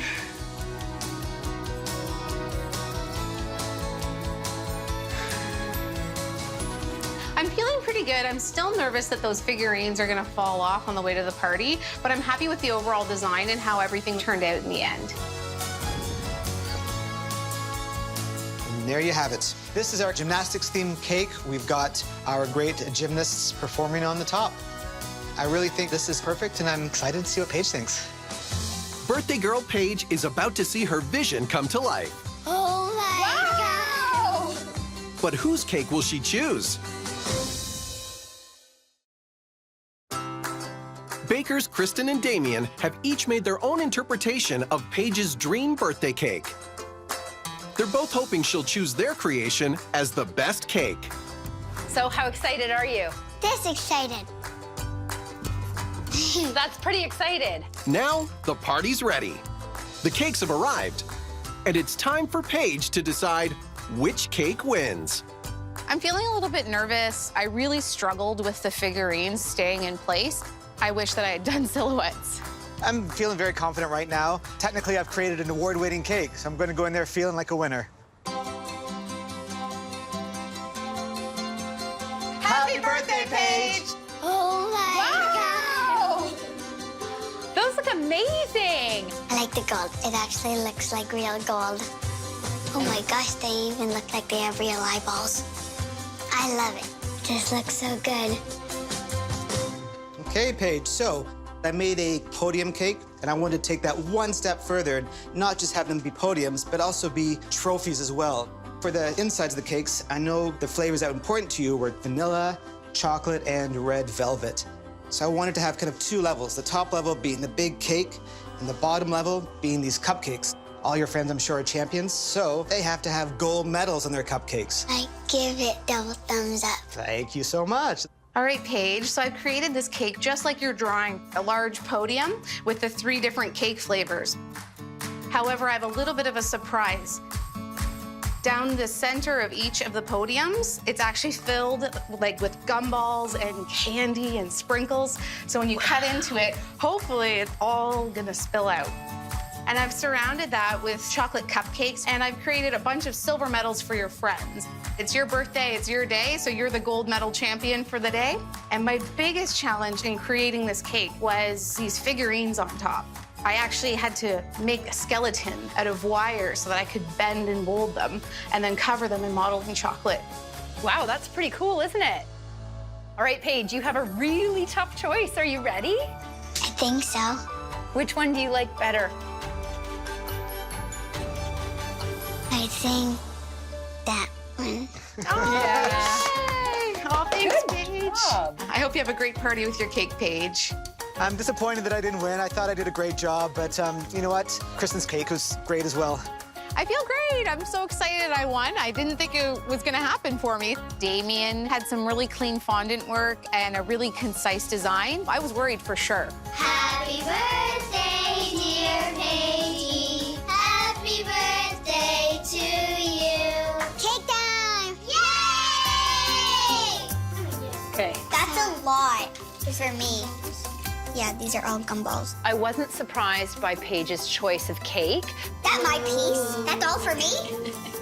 Well, There that's you a lot of go. cake. You're the birthday girl. As soon as I heard candy in the middle, knowing my child, I thought, that cake's gonna win no matter what. What 9-year-old doesn't like candy? The best cake in the whole entire world. Red velvet. Looks good. I think vanilla's in the middle. Chocolate's first place. Is it good? It's really good. I think it would take us a month for us to eat both of the cakes.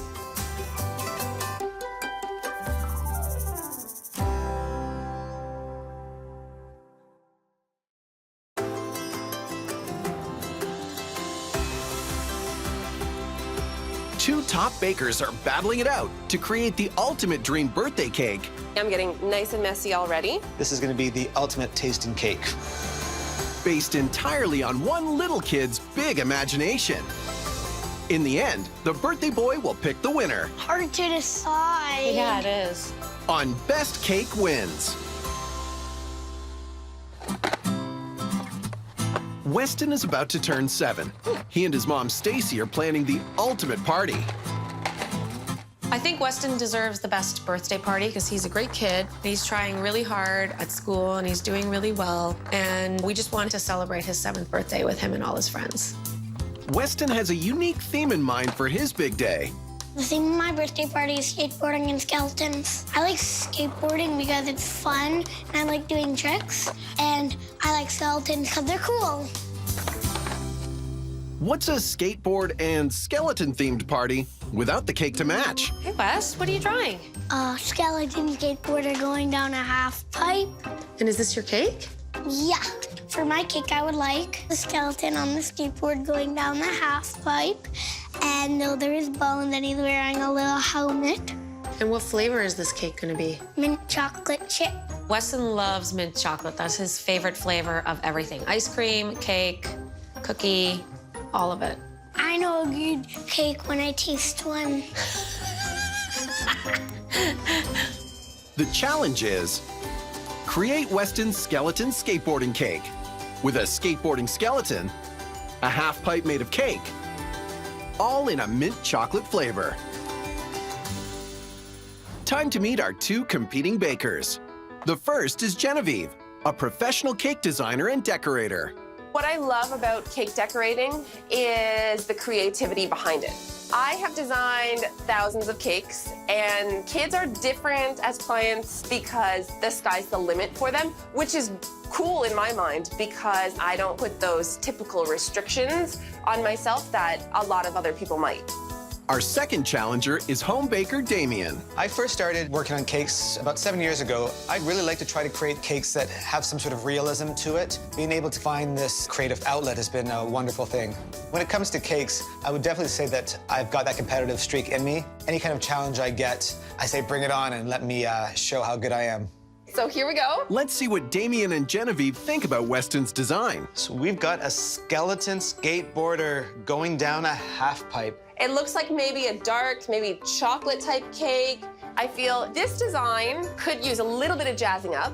To add a little bit of fun with it, I may actually have two skeletons, the one going down the half pipe, so he's had a bit of a wipeout, and we're gonna have bones all over the place. I'm thinking for a bit of a wow factor, we could actually use a rolling skateboard as the base cake. Having never made a skeleton before, I'm a bit concerned. I'd have to make sure that the cake doesn't roll off the table. With their creative juices flowing, it's time for our bakers to hit the kitchen. I'm going to start with the construction of the half pipe portion. The half pipe will almost be like a second tier on top of a rolling functional skateboard with a pile of bones as if one of the riders has fallen to pieces. And then at the top here, another skateboard with the skeleton, and then a backdrop of a brick wall with a graffitied name across it. Genevieve's cake plan is create a large mint chocolate half-pipe cake mounted on a real rolling skateboard, all in front of an edible brick backdrop. Over in his kitchen, Damien's also sketching out a plan. For Weston's cake today, I'm going to work on the half pipe like he wants. I'm only going to do half of it, though. This is going to have the skeleton who's just wiped out, so we're going to see all of his bones. He's broken his bones. Then I'm going to do another cake in front of this, and on this cake, we're going to have another skeleton on the skateboard, and this is going to be the big one that is really going to stand out. What I'll probably do as well, just to really give this a nice texture and dimension, is create little bricks on the cake, and then I'm going to add some graffiti, so it'll say Happy B-Day, Weston. Damien's plan is make a mint chocolate half-pipe, as well as a second cake to display his skeleton skater, and flavor his scene with edible cookie crumb dirt. To make a skeleton skateboard cake, both bakers have their work cut out for them. But Genevieve is beginning with the basics. We're gonna start with actually baking the cake. I've got my chocolate mint batter here. I like to bake everything from scratch. I use whole real ingredients, so there's no mixes whatsoever. This is ready to go in the oven. To achieve the necessary chocolate mint flavor, Damien has a secret weapon. Chocolate mint wafers. I'm gonna add these to the bottom so that when you cut into the cake, it's actually gonna be a delicious crunch and mint and chocolate all rolled into one. For someone who loves mint and loves chocolate, this is gonna be the ultimate tasting cake. Genevieve's cake is out of the oven, and she's ready to start assembling her skateboarder's half-pipe. Let's lift this up. The parchment paper helps me to lift my cake. If I don't have that kind of structure under it to help me move it, it would just crack in half. Genevieve's filling the cake layers with her mint buttercream and a sprinkling of chocolate chips. The middle of the half pipe, the lowest point, is gonna be about 4 layers of cake. I want it about 4 inches. And then the 2 sides that come up, about another 4 inches. So there's my rough structure. A simple cake ring is the perfect shape to help carve out the half-pipe. Whatever tools you have in your kitchen that can make your life easier, use them. Once this gets on top of my skateboard tier, it's gonna really start to come together.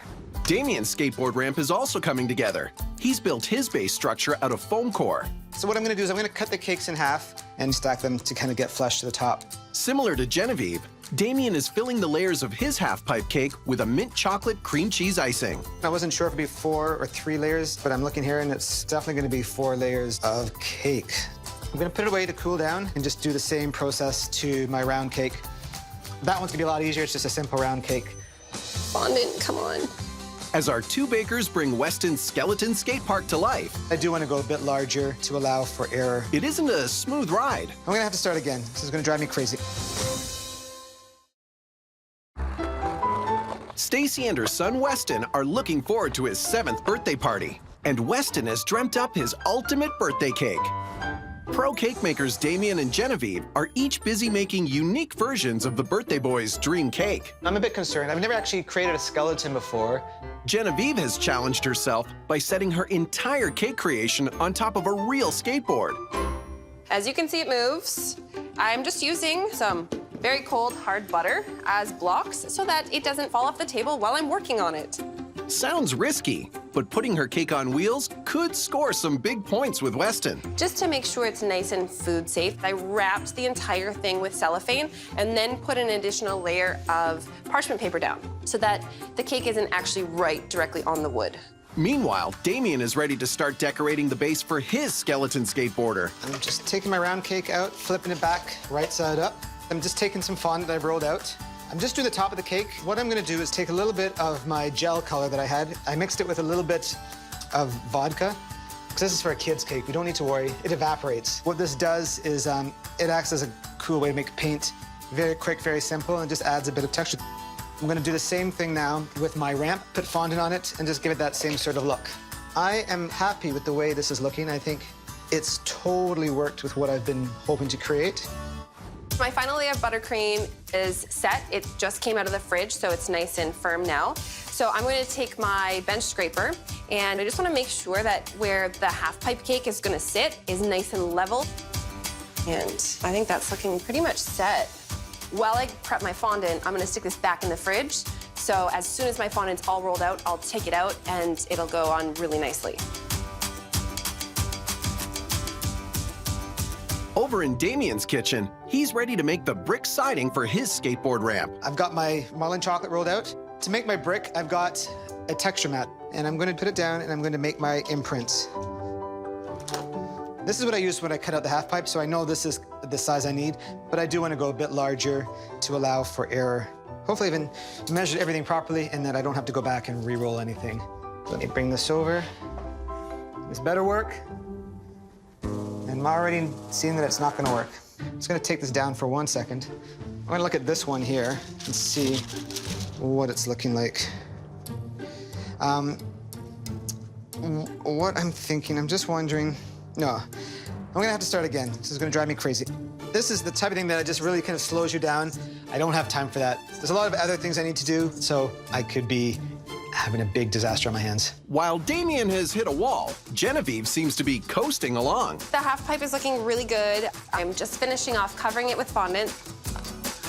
This is where you could use like a third or fourth hand. Fondant, come on. Like me today. You can do it. There we go. But before she mounts her half pipe onto wheels, she's got some decorating to do. So I want to give this cake a little bit more personality. It's black and gray. I think it's a little bland and plain as it is. I've got some fun skull stencils, and I'm gonna airbrush just kind of randomly as if there was graffiti at the skate park. It's looking really good. I think it's got enough detail without it being too much, so I think I'm gonna leave it there.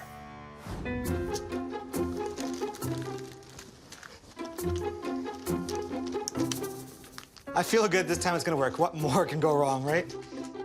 But I feel like I said that at the beginning of this, and look what happened.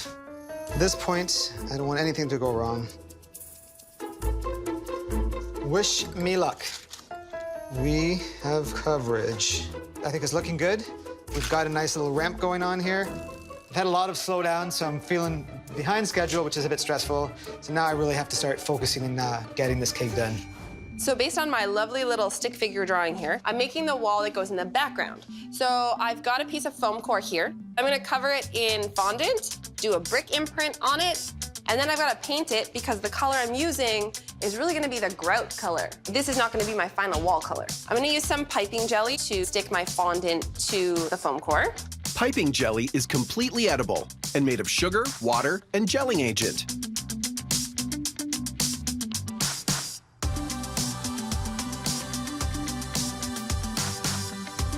I'm happy with how the brick pattern has turned out. I'm going to use some edible dust colors to get a bit of a brick tone, and then paint it to look like bricks.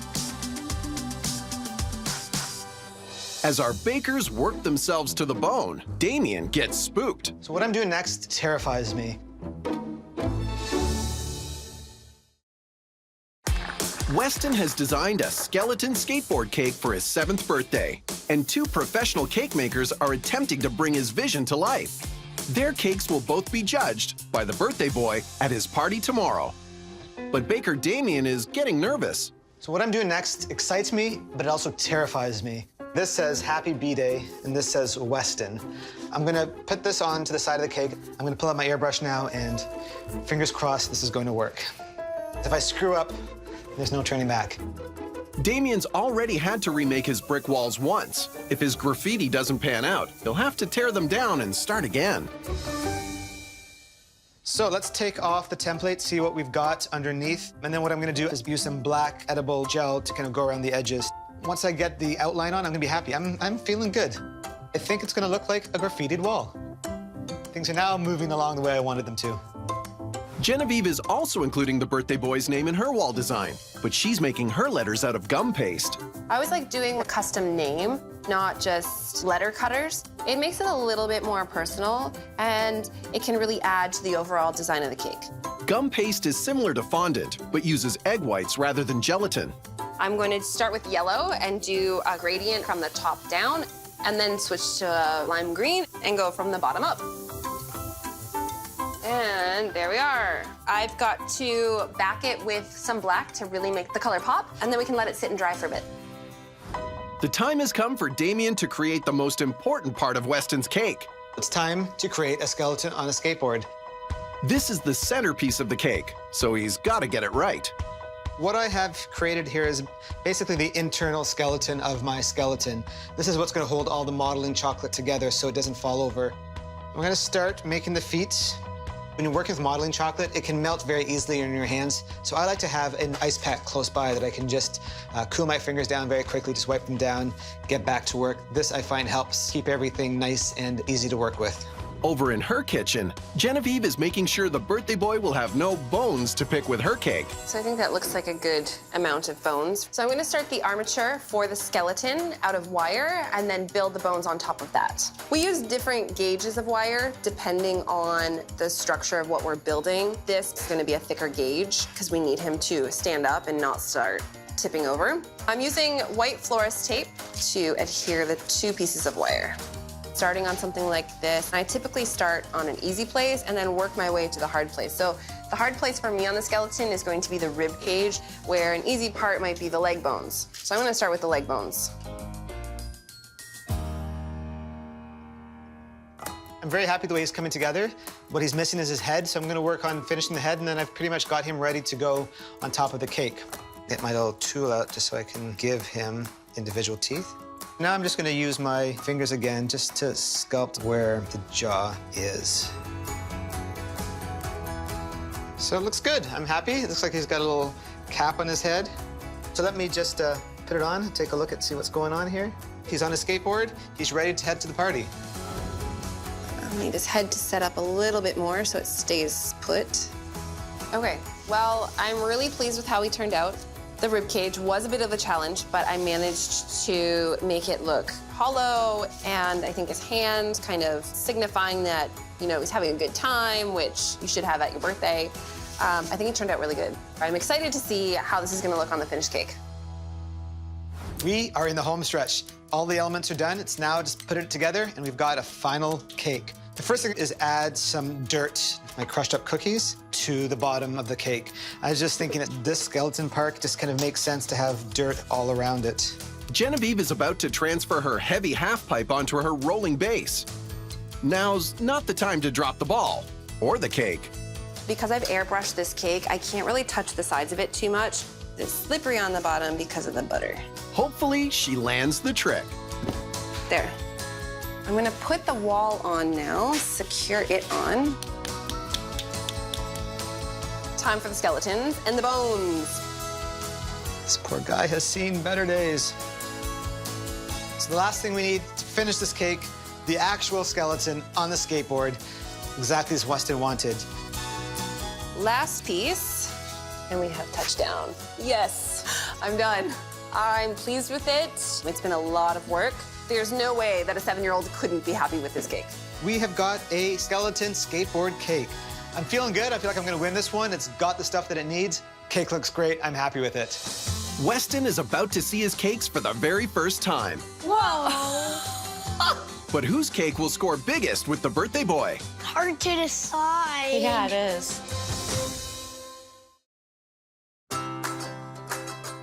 Bakers Genevieve and Damien have both been hard at work, creating their own versions of Weston's skeleton skateboard birthday cake. Yes, I'm done. They're each hoping that he'll choose their creation as the best cake. Cake looks great. I'm happy with it. So are you excited, Weston? Mm-hmm. What are you looking forward to about the cakes? I really hope it's mint chocolate because that's my favorite flavor. With the party ready, our bakers are setting up to present their creations. I think Weston's gonna like what I've done and how I interpreted his idea. Those extra elements is gonna be something that's really gonna take this cake over the top. Getting the cake here, especially because the cake's on wheels, was a bit of a task, but it's here in one piece. So I'm excited, but nervous. It's time for Weston to decide which cake wins.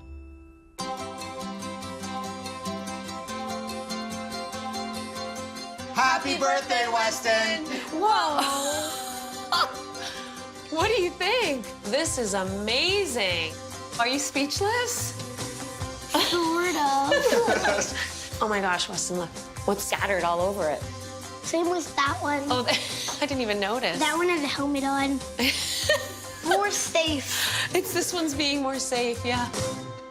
Let me tell you about the cake I made for you. We've got our half pipe here. Do you know who the skeleton's inspired by? Me. Oh. Because if I was to be a skateboarder, this is what would happen. Pile of broken bones. You're like my dad. Yeah. Should have worn my helmet. Over here, we've got the cool skateboarder. He's on his way to Weston's birthday party with the cake.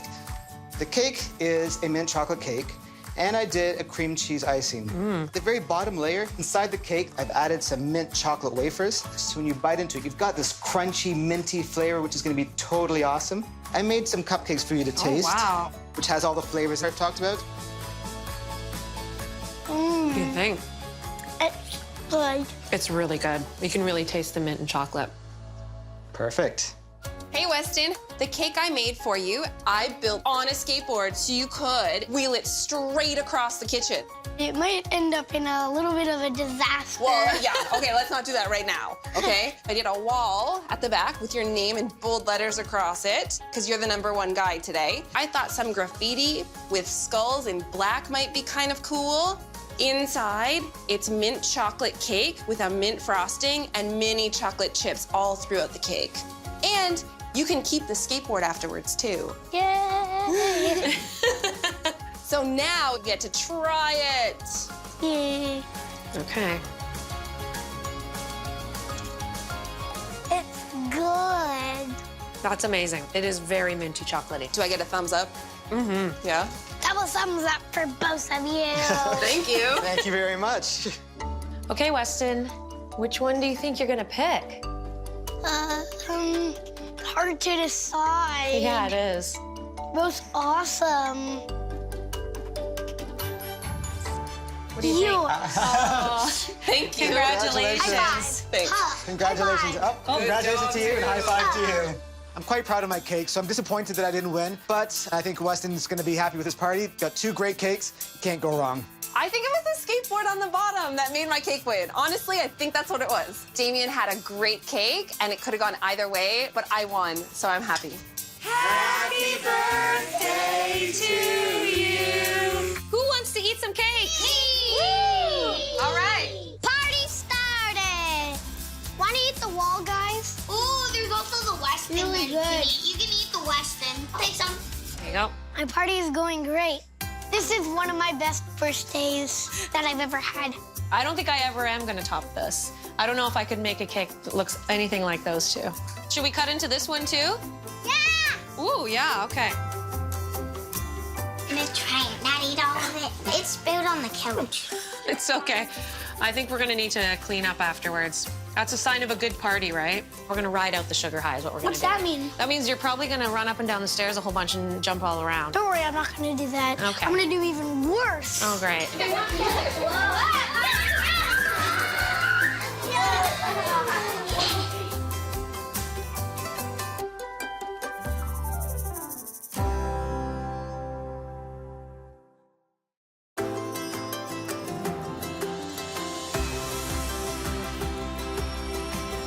Two top bakers are battling it out to create the ultimate dream birthday cake. This is not good. I need to come up with something quick. Now, does that look like a smash building? Based entirely on one little kid's big imagination. In the end, the birthday boy will decide the winner This is amazing! on Best Cake Wins. Mike and his son Chase are getting ready for Chase's 9th birthday, and the birthday boy couldn't be more excited. He is just all over the place. He's like a supernova of hilarity and energy. He makes us laugh all the time. He's a good kid. He's a really good kid. I want my birthday to be kind of like a cat theme. He likes to pretend that our cats go through his little cities that he builds and attacks them. Like a super cat, right? Yeah, like a super cat, a mutated giant.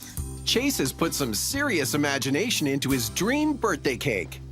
Hey, Chase, move over, buddy. This is it. It has like a square base with a super cat that got mutated into a giant, and a whole group of army people are shooting at it, trying to protect the town.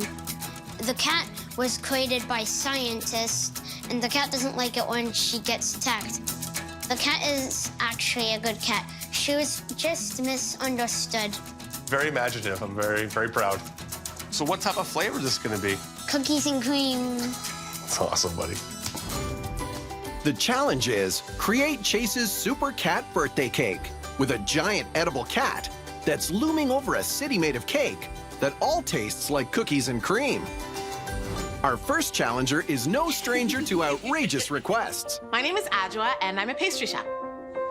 I've made all kinds of cakes. You name it, I've probably made something like it.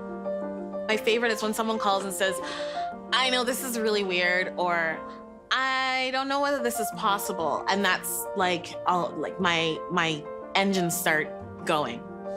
There's so much I love about baking. The smell of flour and sugar in the air, nothing beats that. Our second baker is Taylor, but she never thought she'd end up as a cake maker. When I was in high school, I actually wanted to be a paramedic. Every day when I was studying and trying to take a break from the stress of school, I'd bake. I'd bake for my family. I'd bake muffins and cakes and cookies. And I thought, you know what, let's try it out. And I went to school and I loved it. Designing birthday cakes is awesome because you are making something special for that individual, especially children. I'm pretty excited. I'm up for the challenge, and hopefully everything turns out okay. Let's show Taylor and Adjoa Chase's cake design. Okay, let's see what we have inside. Here we go. Oh, wow. So much color. I love it. We have what looks like a giant cat.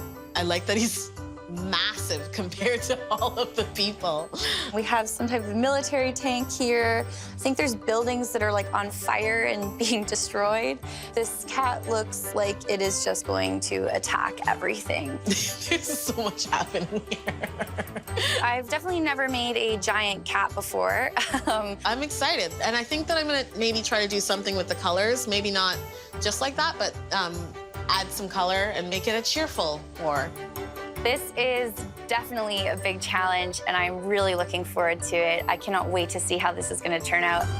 Chase has asked for a lot of detail in his cake, but there isn't much time, so our bakers need to get cracking.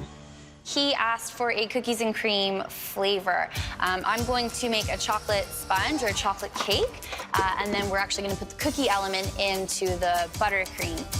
Looks good. My biggest challenge will definitely be making this super cat. With fondant, it's quite heavy, and so making something so large, it might not actually hold up. So I'm thinking maybe we can use like a rice cereal sculpture as the base of the cat because it's nice and light, and that'll definitely help us get that like big wow factor. Taylor's plan is make a chocolate sponge cake for her cityscape, layer it with cookies and cream buttercream, and use rice cereal and marshmallow to sculpt her super cat. This is going to be a happy battle. So I think I'm going to make an executive decision and do the cake gun-free. So these people, I guess they can either be cheering on the super cat, or they can be staging some sort of peaceful protest. What I'm gonna make is a cookies and cream cake. The cake's gonna be cookies and cream. The buttercream on the inside is gonna be cookies and cream. There's gonna be a little bit of chocolate on the outside. And then I'm going to cover the cake in building blocks. I feel like I got this. Adjua's cake plan is to flavor both her buttercream and cake with cookies and cream, make her super cat out of cake, and decorate the base of the cake with edible toy building blocks. Wasting no time, Taylor is whipping up her cookies and cream buttercream. Chase wants a cookies and cream cake, so what we're gonna do is we're gonna add some crushed chocolate cookies into our buttercream that's really nice and beautiful, and that'll help us get the flavor that we want. Adjua's cake is already out of the oven, and she's ready to start shaping the base of her city. You'll notice the cake rose quite a bit. I'm going to cut off this rounded top so that I have a flat surface to work with. And so this is what I'm gonna use for the super cat. It's just better not to waste any cake. Adjua is squaring off the corners and slicing her cookies and cream cake into 4 even layers.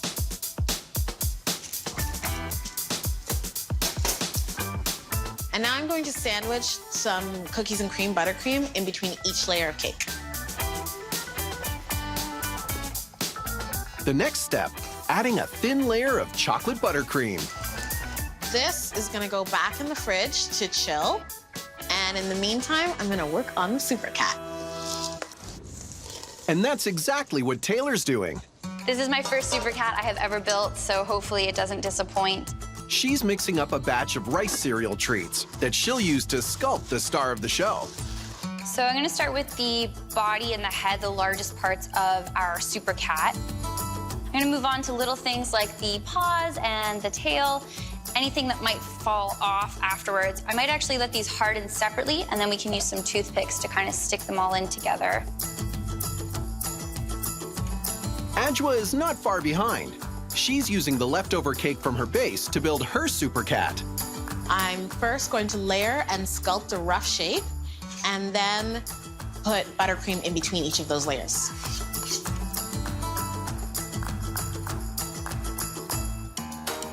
With her super cat chilling in the wings, Taylor's moving on. So I'm going to start assembling my buildings for my city. In Chase's drawing, he has a couple of buildings here, but I'm really gonna make them a lot taller and almost like skyscrapers. And then what we're gonna do is we're gonna take one of these guys. These are actually straws, but we're gonna stick it right down the middle of our tower, and that's gonna almost act like a support beam, and it's gonna help our tower stand up really nice and tall and not fall over. Taylor's building her towers with layers of cookies and cream flavored buttercream and crushed sandwich cookies. If things go wrong, we can always just blame Super Cat. While our bakers work to bring the many elements of Chase's design into their cakes, Happy birthday, Chase! he will ultimately decide whose edible creation takes top spot.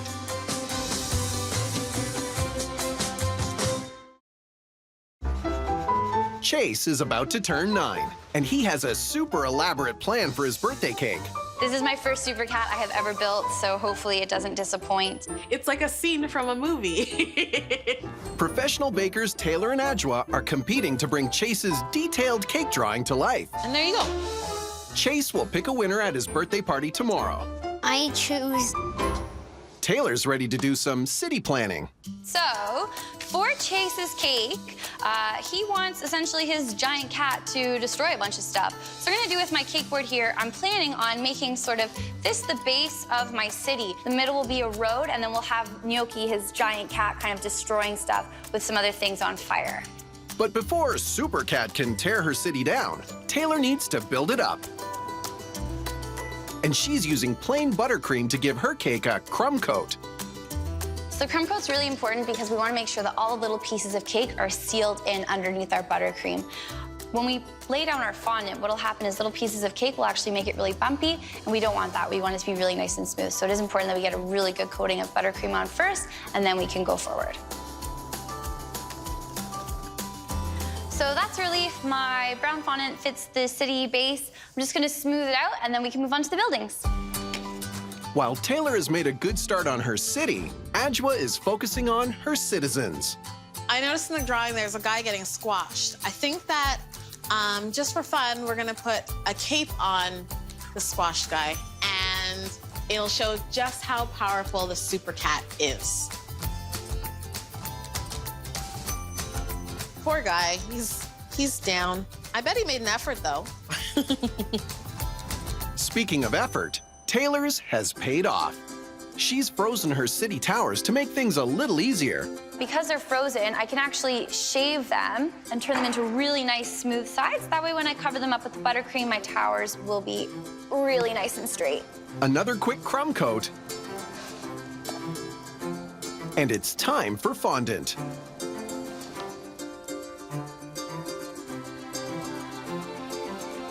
This looks great. Chase is gonna love it. 1 down, 5 to go.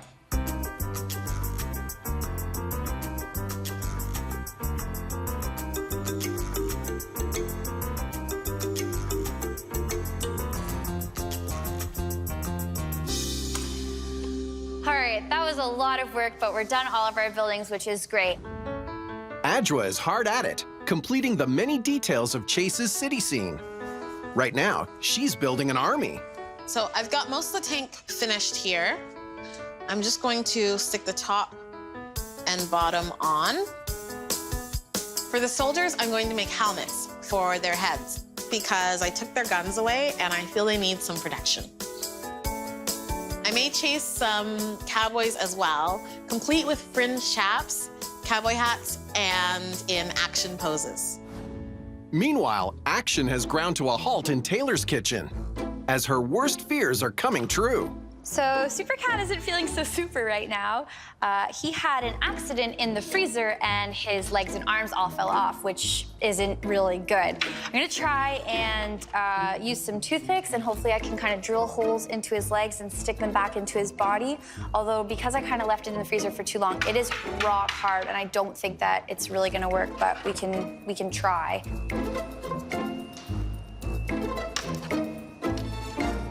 Okay, so my toothpick has broken, and I don't know what I'm going to do now because Super Cat's legs are not gonna be stuck to his body. I need to figure something out quick, otherwise I'm gonna have to make a new Super Cat from scratch. As Taylor tries to fix her fondant feline, Adjoa races to construct a city. I think so far this building is in trouble. But will they manage to impress the birthday boy? Pretty cool.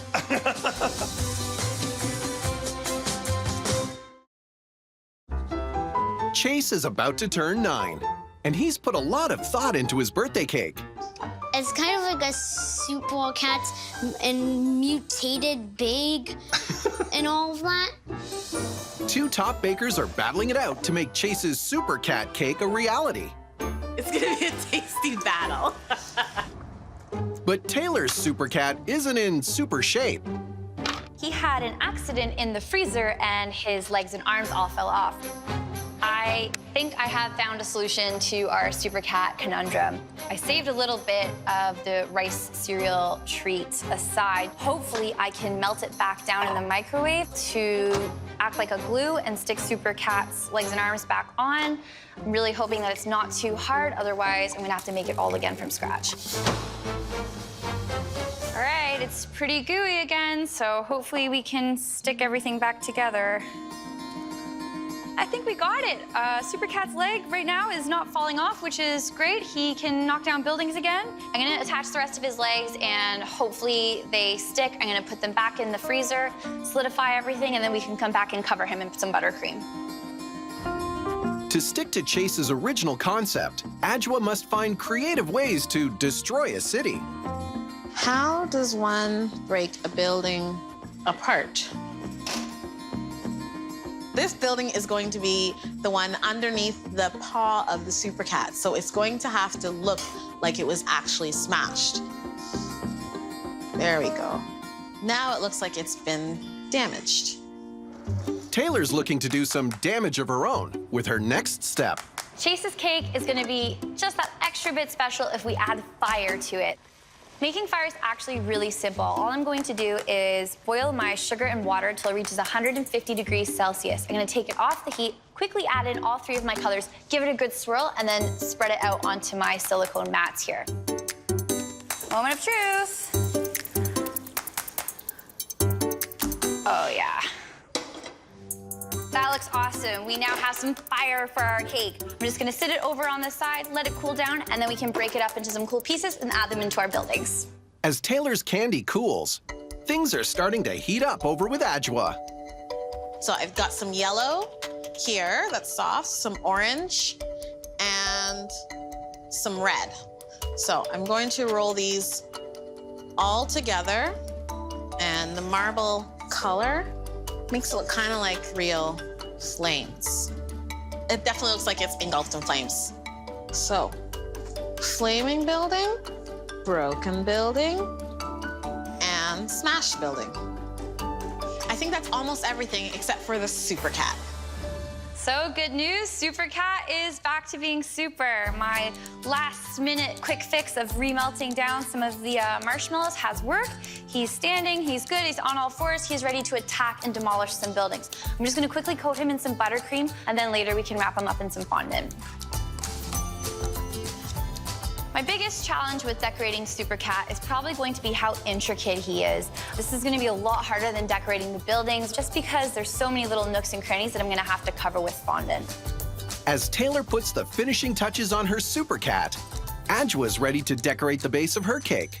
The plan is I'm going to cover the cake in building blocks. Chase loves building blocks and he loves color. I'm gonna take this fondant and color it in a bunch of different colors, make my blocks, and then cover the cake completely.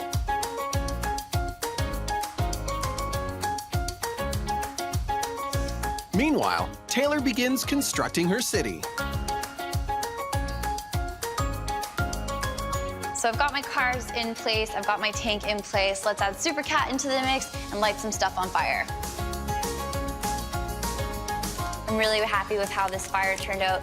You can see all the colors are really swirled together like a real fire is, and I think it'll really add that extra wow factor to Chase's cake. Okay, I think I am done. It's time for Adjoa to add the finishing touches to her Super Cat cake. I'm pretty pleased. I think this is basically Chase's drawing. It's got all the elements that he drew. I think he'll be happy with it. I feel like I got this. Definitely a huge challenge, but I definitely think I nailed it. I've got some really cool elements going on in my cake, and hopefully Chase thinks so too. Wow, this is amazing! Chase is about to see his cakes for the very first time. What do you think? And it's up to him to decide which cake wins. Chase and his dad, Mike, are getting ready for Chase's 9th birthday party. Boom. Bakers Taylor and Adjoa have each been working hard to build Chase's elaborate Super Cat cake. I feel like I got this. Definitely a huge challenge, but I'm really happy overall with how things have turned out. Both bakers think they've nailed the design with their interpretation. Super Cat's still standing, all of his legs are still intact, his head, his tail. He looks pretty good. He definitely looks like he could destroy a city. I'm feeling pretty confident. I feel good about the cake I made. I think Chase is gonna love it. It's got all of the elements that he asked for in his drawing. It seems like it's everything he wants in a cake. I feel pretty confident. Hopefully my competitor's cake is, I hope it's still awesome, but I just hope mine's that little bit extra awesome. Now, the party's ready. The cakes have arrived, and it's time for Chase to decide which cake wins. 3, 2, 1, happy birthday, Chase! Wow, this is amazing! There's 2 big catzillas! Godzilla! Right? Oh my goodness. What do you think? They are both amazing. Yeah, and there's 2 different Super Cats. I like this one because of the crystal candy as fire. It's very decorative. And Yeah. I like this one because it has buildings knocking over. And it's just literally crazy in this one. They have the cracked building. Yeah. Happy birthday, Chase. I made your cake a chocolate cake with a cookies and cream buttercream. I decided to make your cat Gnocchi a giant cat in the middle of a city street with a little tank shooting at him. So I decided to have some buildings on fire. There's a couple cars that have like crashed into buildings and they're on fire. That sounds good. Happy birthday, Chase. I made you a cake with all of the colors are on your drawing. I made a whole bunch of building blocks, and on top of that stack of building blocks are all these little people who are defending themselves from this super cat crushing a superhero and a building. I've also got a building that's cracked over, one that's on fire, some guys over here, one's fallen off the side. There's some cowboys, there's some army guys, and there's also a tank. The cake is vanilla cake with chunks of cookie crumbs in them. In between the layers of cake is a vanilla buttercream with chunks of cookie crumbs in it. But then on the outside, there's a very thin layer of chocolate buttercream as well. So there's cookies and cream plus a little bit of chocolate. Okay, that sounds good. It's time for the cake connoisseur to try some samples. First, Taylor's cake. It's really good. Yeah, really good. And now Ajwa's. This is delicious, really good. Thanks. Delicious. Okay, Chasey, which is the cake that's going to win?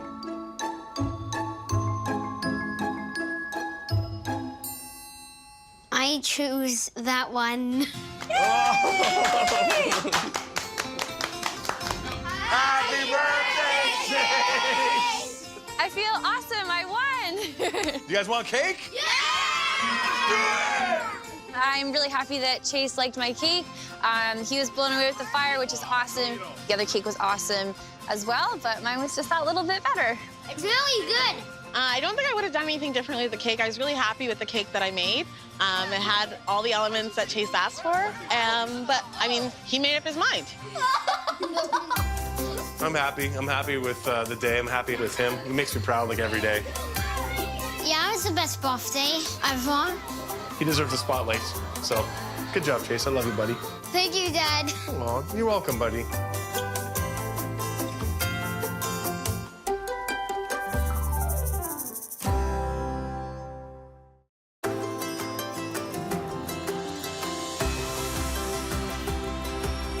Two top bakers are battling it out to create the ultimate dream birthday cake. I see icing. Fun! Based entirely on one little kid's big imagination. I'm so excited about this cake. In the end, the birthday boy will pick a winner on Best Cake Wins. James is about to celebrate his 11th birthday, and he and his mom, Joy, have some big ideas for his party. This year, for my birthday, I want an ice hockey-themed birthday. I really want this to be a really fun and awesome birthday for James because he's just such a great kid. I really want it to be amazing for him. I want him to have a really awesome cake and a party and the memories that hopefully will last forever. James has his heart set on an ice hockey cake. And not just any hockey cake, he wants like the biggest, baddest hockey cake that you've ever seen. Hey, James, how's it going? Good. How's your cake drawing coming? Good, I'm done. Really? Looks amazing. It's a hockey cake. We have the two nets. In the middle of this net, we have the scoreboard. Here, we have the goal lights. They're supposed to light up. You want electronics on the cake? Yes. And here, it's gonna be me. That's you? Number 7? Shooting the puck in the air. The cake will have all the ice hockey colors, like blue for the blue line, red for the red line. So is that a 3-tier cake? Yep. Wow, that's an amazing cake, James. It has a ton of bells and whistles. I'm sure it's not gonna be the easiest cake to create, but if it works out, I'm sure we will all be blown away. I'm curious to see what these cakes are gonna look like. Me too. The challenge is, create the ultimate ice hockey birthday cake. James wants a 3-tier vanilla cake with a hockey net and scoreboard and a hockey player on top. Time to meet our two competing bakers. The first is Umi, who hails from Australia, but has baked all over the world. I'm trained in classical French pastry. I worked in France for 2 years, which was amazing, and I also worked in New York under a French pastry chef. I remember when I was a kid, birthdays were really important and special, so to be a part of that now as an adult, it's almost like you're able to relive your childhood a little bit. Jane is our second challenger, and she also loves having children as clients. It's really exciting for me to get to bring the best part of their birthday to the party. The most challenging thing about baking and decorating for me is the time constraints. There's always a party on Saturday, so my Friday nights are up till midnight. I'm feeling really excited. I'm looking forward to seeing the drawing, and I really want to win this. And now it's time to reveal the birthday boy's cake design. Excited! Wow. It's a hockey cake. I don't know too much about hockey being from Australia. Uh-oh. It's actually quite large, this cake. 3 tiers, it looks like. It's going to be a very tall cake. There's a player and a puck in the air. So goal lights, too. That might be a bit of a challenge. It'd be really cool if I could make those real lights. Don't know whether I can achieve that. It looks like 2 nets going, too. That's going to be a cool challenge. I think I can really nail this cake. The game is on. Time to make the best cake. So I've got James drawing here for his hockey cake. I'm going to use it as inspiration for my own drawing so I can get a plan set out of what we're going to do today. On top, I think I'm going to do a siren, and I'd really like it for the lights to actually flash. This is going to be a hockey net where the goalie's going to sit. It's going to be inset into the cake to add more of a 3D effect. He's added a scoreboard on the bottom, so I want to make that really nice and big. I'm hoping to put a message to James in the scoreboard. What's hockey without a hockey puck? I'm going to add in a huge hockey puck to the side, like he shot a puck, and it slammed right into the cake and broke the ice. So also, we're going to add some broken ice coming out for a cool effect. Jane's cake plan is top her 3-tiered cake with a 3D hockey net, incorporate a real working goal light, and have a life-size edible hockey puck smashing into the center. Over in her kitchen, Umi's also working out a game plan. I have some ideas for this cake. There's not too much detail, though I would like to get this netting very close to realistic. Maybe we can work in some decorative flourishes showing ice. Maybe I can utilize my candy making skills for these lights here. And with the colors, it looks like we'll be using red and blue. This is definitely going to be a very fun project. Umi's plan is weave edible netting for her hockey goal, cook up some candy for the goal lights, and decorate with red and blue ice hockey lines. There's no overtime in this competition, so it's time to get baking. I'm making the batter for the cake right now. We're going to do 3 tiers today, and within each tier there are going to be 3 layers, which means 9 pieces of vanilla cake stacked on top. Over in Jane's kitchen, her vanilla batter is ready to go. He's got quite a large cake, so I'm going to bake a lot of cake layers. I'm going to start with a 6-inch on top, an 8 in the middle, and a 10 on the bottom. So this cake is going to be huge. This is my favorite part. I'm sprinkle obsessed, so I can't wait to add these into his cake to give this vanilla cake a little extra punch. They'll bake into the cake and add a lot of color. This is called funfetti because it's fun! With her cakes in the oven, Umi's on to the next step. We're making Swiss meringue buttercream. I have my egg whites here, my sugar. Now it's time to add the butter.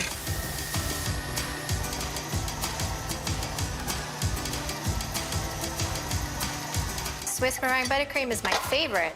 I'm going to be using this to layer the cakes, and I'm thinking that I might also dye it blue so that it looks more like ice or an ice skating rink. I've got 3 10-inch cakes, 3 8-inch cakes, and 3 6-inch cakes. I'm gonna start with the first base layer, layer that with buttercream, another cake, buttercream, another cake. The cake's gonna be huge. I'm really going for height here to win this. I'm going to add some blue. Let's hope it looks like ice. Hoping to get a color that looks like an ice rink. I think James will know, he's a big hockey fan. I have to make sure that I get it right. This is looking a little bit dark. If you find that you've added too much food coloring, a quick fix is to add some plain buttercream to lighten the hue. I'm going to add a small dollop of buttercream to the mixture. Hopefully this looks like ice. Icy icing. So this is the middle tier. I just want to do the top in blue for this layer. I want to leave a stark white background so that I can show some of the hockey markers. I don't mind that it's marbled. I think that it's beginning to look quite authentic. While her cakes cool in the fridge, Jane is starting work on her hockey player cake topper.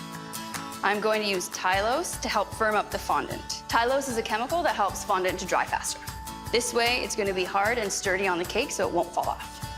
And as I knead, it's already getting tougher and tougher. Instead of building this 3D hockey player piece by piece, I'm going to use a mold where I can just press the fondant right into the cavity and it's done. This makes my job so much easier instead of sculpting each piece by hand. Bam. And then I'm ready to pop it out. I chose to do the hockey player in white fondant so I can go back and add color details later. For now, I'm gonna let them dry. Over in her kitchen, Umi's decided to sculpt the hockey player for the top of her cake. So I have my fondant here. I'm going to start with his pants first. Now, I haven't done a lot of work with upright fondant models. I'm really concerned that I get this right. Usually I just use toothpicks and they're enough to hold it up. We're going to see what happens with that. I'm really hoping that they hold. I'm going to stick it into some foam. Now I'm going to create the torso of my hockey player. Also in blue, that looks like what James wants. I'm hoping that I've made the crevice large enough to have the jersey fit over the pants. This guy's getting really heavy. He's feeling a little bit wobbly. He's really starting to lean a lot. That's worrying me. He could do some serious damage to both of the layers under the very top tier where he's going to be sitting. It's a bit worrying. As our two bakers make strides with their hockey-themed cakes, I'm going to put in the extra effort. all eyes will be on the birthday boy who gets to decide the winner.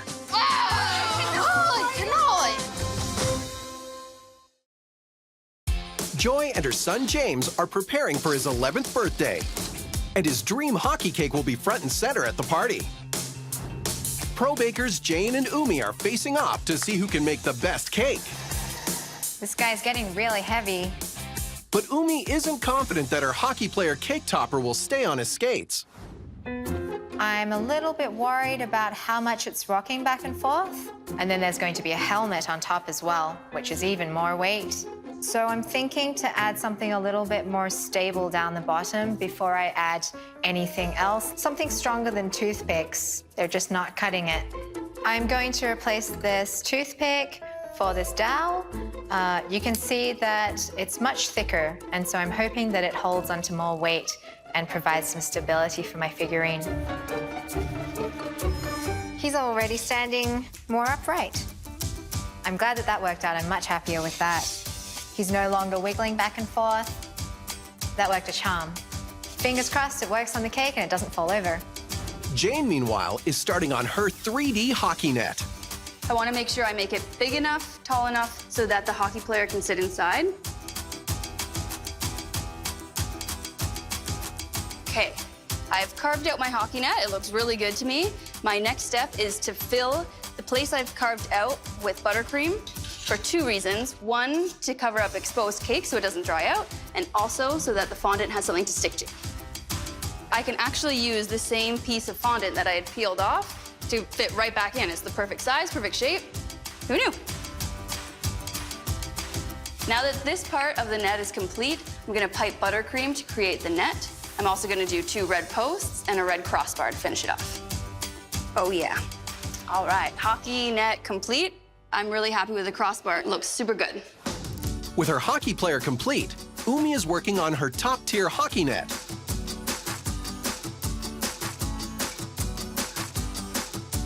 And is ready to add the netting. But she's decided to weave hers from strips of white fondant. Weaving is very delicate and tricky work, but I think it makes a world of difference, so I'm going to put in the extra effort. I think it's going to mesh well with my cake. I'm tucking in the last bits of netting here, and I hope that that looks like a 3D net with a puck airborne and going into the goal. While Umi is trying to score big with her net, Jane is hoping to earn points with a fondant scoreboard. So this will be the base of the scoreboard, and then I'm gonna add some numbers in bright colors. just like James had put on his drawing.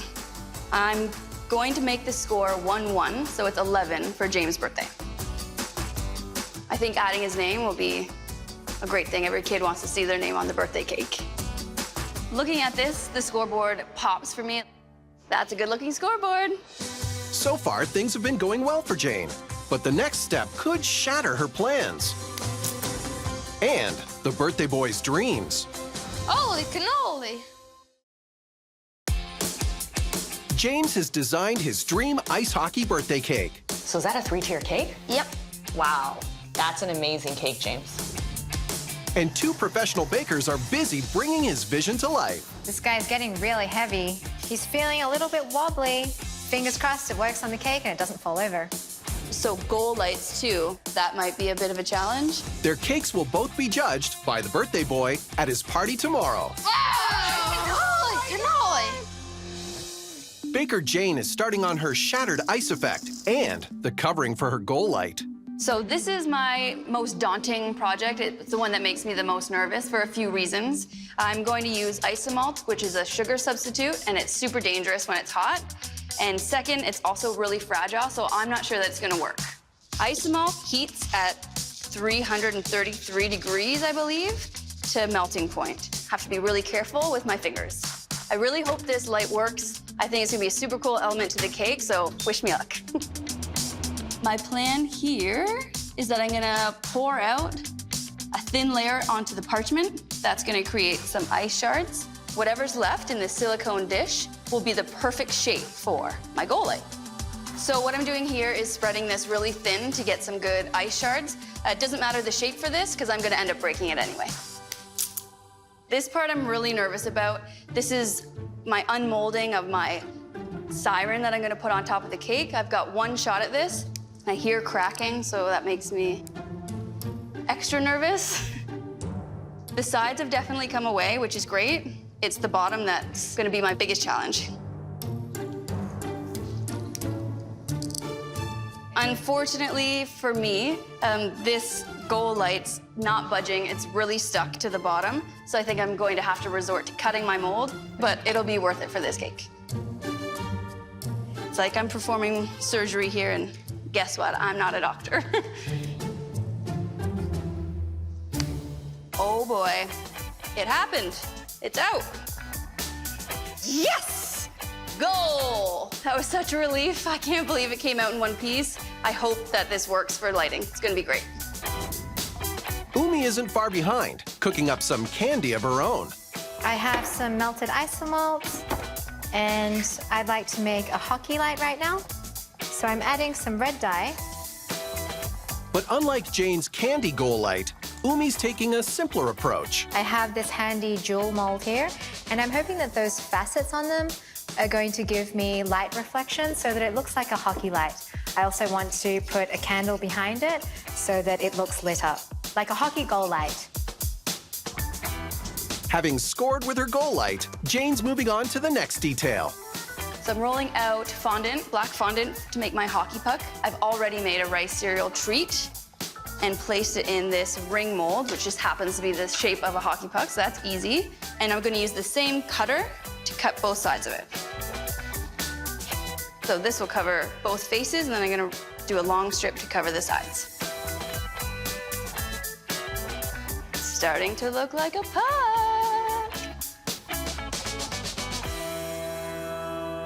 Now that's a hockey puck. It's a race to the finish, so it's time to get stacking. The key to dropping your cake is confidence. Just let it go. The final tier. This is a pretty serious cake. So far, so good, and it's only gonna get bigger. I'm going to put one of the goals over here so it looks like they're on opposing sides of the rink.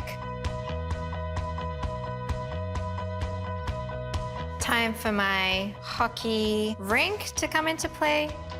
Now I'm ready to add some color to our goalie. So I'm gonna add some team red stripes, blue goalie pants, and this lucky number 7. I'm using edible markers. They are non-toxic. I'm now going to unmold my jewels, which are going to be used as hockey goal lights. One's going to go here, and one of them is going to be a surprise atop the cake. Jane puts on her finishing touches, including the goal light, complete with a flashing LED. And for the final touch is that 3D puck shooting up into the air. And now it's the moment of truth. He seems stable. All right, I think we have an overtime winner here. I'm so excited about this cake. That's it. There's a goal. Happy birthday, James. I really think James is gonna be blown away. I mean, what 11-year-old hockey player wouldn't love this? The birthday boy is about to see his cakes for the very first time. These cakes are awesome. I love them both. But whose cake will score biggest with James? I'm gonna have to go with this cake. Bakers Jane and Umi have both been working hard to bring James' hockey birthday cake to life. I think we have an overtime winner here. They're each hoping that he'll choose their creation as the best cake. Happy birthday, James. Now, the party's ready. I'm excited to see the cakes. Me too. The cakes have arrived, and it's time for James to decide which cake wins. I'm feeling confident about my cake right now. It's 3 tiers high, and there's a lot of detail on it. I'm feeling really nervous today because I put a lot of work into this cake and I want it to be a winner. 3, 2, 1. Happy birthday, James! Holy cannoli! These cakes are awesome! Wow! You got this one, it's like the puck going in the net. The guy, it looks so realistic. I don't know what to say. Those are amazing. It's like they took your drawing and turned it into a cake. Yeah. These cakes are awesome. I love them both. Happy birthday, James. For your birthday, I wanted to do a hockey extravaganza, and this cake has it all. First layer, we've got your hockey puck slamming into the cake and spraying out ice shards. These are all made of sugar. The hockey puck is made of rice cereal treats, so you can eat it. That sounds yummy. We've got your scoreboard with your name and lights, and the score is 1-1 because you're turning 11. That's right. I actually carved out this cake and had your brickman goalie sitting inside the net. His hockey puck made of fondant is on a wire, so it looks like someone's taking a shot at him and he's about to defend it. That goal light top's really cool. And guess what? What? You can eat it. Ooh, that sounds yummy. I definitely noticed the light first. It's really impressive. James, happy birthday. Thank you. I'm going to start with the bottom layer. Okay. That blue, I've tried to manipulate it so that it looks like ice. This goal net here, I tried to weave that so that it looked really realistic. Did I do an okay job with that? Yeah, I like it. It looks realistic. On the second tier, I've tried to make that the markings on a hockey ring. And this is a 3D hockey net. And this hockey player here has the full cage netting as well. Yep. I like the cage. And there's a goal that's been scored. That can be one of your 11 birthday candles for this birthday. Her figure was really great, the 3D. I wish I had more time to make one like that. Feeling really nervous. The cakes both look great, but how do they taste? Well, do you want to try your cake? Sure. Yeah. It's delicious. I really like the sprinkles. Okay. Is that a good version of vanilla cake? So good. And now for the moment of truth. Okay, James, it's time to choose. Which cake do you want for your birthday? Wow, it's such a hard decision. They're both amazing cakes. But I'm gonna have to go with this cake. Yay. High five. Thanks. Congratulations. Thank you. Goal! Fab, nice choice. For you, me. High five. I chose Jane's cake. I really liked the light on top. It was a hard decision. Feels really good to win. I put a lot of work into that cake and I gave James exactly what he wanted. It's his birthday. I hope that he has the cake of his dreams. Happy birthday, James. Woo! James! James! The cake was delicious. It was moist and buttery and sweet and fantastic. Yeah, it's actually really good. Do you guys want to try this cake? Yeah! All right. I will never top this party. This is the best birthday ever. I'm pretty sure my friends are enjoying the cake. I think I'm going to be pretty popular after this party.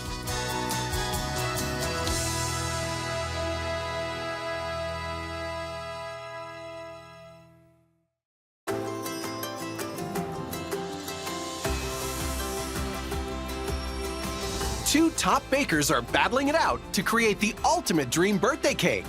I love making things come alive from imagination. With cakes and baking, you get to be a part of a happy celebration. Based entirely on one little kid's big imagination. In the end, the birthday girl will pick a winner Happy birthday, Penelope! on Best Cake Wins. Penelope will be celebrating her 7th birthday tomorrow, and her mom Jackie wants her to have the ultimate party. Penelope has always enjoyed her birthday parties, so for this year, we're really excited that she's gonna have the cake of her dreams. And Penelope's ultimate cake will incorporate 2 of her favorite things. I like butterflies. Butterflies make me feel happy. And She's very musical, and she even has a pink and purple guitar. She knows what she likes. She's very particular. Hi, kiddo, what a nice cake. Can you tell me about it? My cake has pink icing, and it has a 7 on top, and the butterfly on top is playing guitar, and it has a piano on it. soon, 2 pro bakers will attempt to bring Penelope's dream cake to life. And she'll get to pick the winner. I'm gonna pick the most beautifulest cake. The challenge is, create Penelope's musical butterfly cake. It must be strawberry flavored, covered with butterflies and musical notes, as well as a keyboard and Penelope's favorite guitar. Our first baker up for the challenge is Genevieve. What I love about baking is the creativity that goes into it. That's my drive. I love a challenge, and there's a passion there. You get to excite people. You get to be a part of a happy celebration. Our second star baker, Kristen, bakes custom cakes from her home. My forte is birthday cakes for kids. I just love, bringing their ideas into cake form, and it's such an amazing feeling that you've really made their day and made, a special memory for them that they'll carry forever. Let's see what I have to work from today. Time to reveal Penelope's dream birthday cake. Oh, wow. Pink, purple, butterflies. We've got a huge stacked tier pink cake with what looks to be like a music theme on it. I see some piano keys across it, a guitar on the top, little music notes. So she's into music. Looks like these may be butterflies, and looks like someone's turning 7. I'm excited about tackling this cake. This would be a cake that my daughter would want, and I've done pink butterfly cakes before, so I think adding some glitter, some sparkle in there, some realistic butterflies, I can definitely have some fun with this. This cake is definitely not in my wheelhouse. The whole butterfly pink thing isn't so much me, especially having 2 little boys at home. But you know what? I've got some big tricks up my sleeve. I'm gonna knock this out of the park for her. Penelope's birthday party is tomorrow, so it's time to come up with a game plan. I did a quick sketch of my design. I thought I'd elevate the design by making the bottom tier an actual piano with the lid raised and the top tier suspended on top of that. And adding some glitter, some sparkle in there, some realistic butterflies, I can definitely have some fun with this. Genevieve's cake plan is make a large 2-tier vanilla strawberry cake, a pink piano for the base, and covered in pink edible butterflies. Even though she's never made a pink butterfly cake, Kristen's got a plan to wow Penelope. I'm going to add a little bit of vanilla and some pink food coloring to my cake. I know Penelope said she loves everything pink, so I want to make it as pink as possible.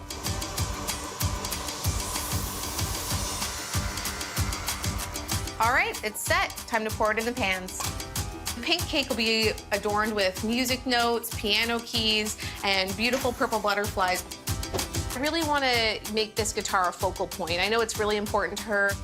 I'm going to make a guitar in the middle, but it's a giant guitar, which I think she's really going to love. And I'm going to stuff the middle of this cake with candy, so I'm going to really try to make it a birthday she won't forget. Kristen's cake plan is put a large guitar in front of the cake rather than on top. Adorn the cake with fondant butterflies and musical notes. And fill the top tier of her pink and purple cake with candy. Genevieve is giving her vanilla buttercream a little extra by adding some strawberry preserve. And then it's on to building her cake. So what I've done for my bottom tier, which is the piano, is I've taken some wood, cut it to the shape that my cake will eventually be.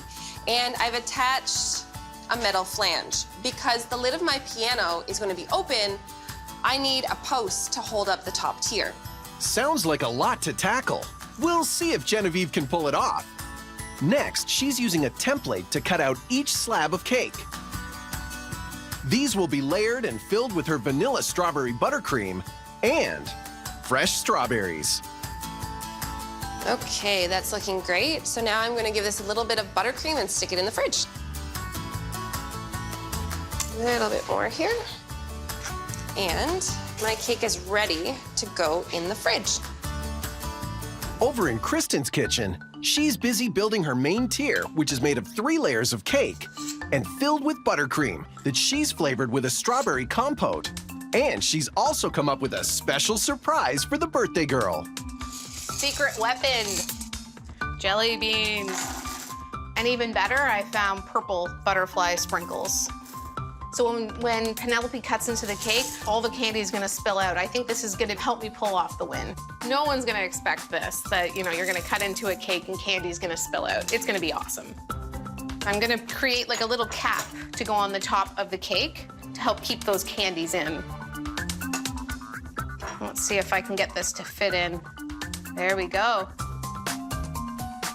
Kristen is adding a quick coating of strawberry buttercream, and now it's into the fridge to set. As the competition heats up, both bakers think they've got the edge. I think I definitely have an advantage with this one. Knowing girls and pink and butterflies, I think I'm gonna win. There's a lot of really amazing elements that I'm gonna be able to bring to life to hopefully knock this out of the park for Penelope's birthday. But it's Penelope who will ultimately choose which cake wins. Happy birthday, Penelope!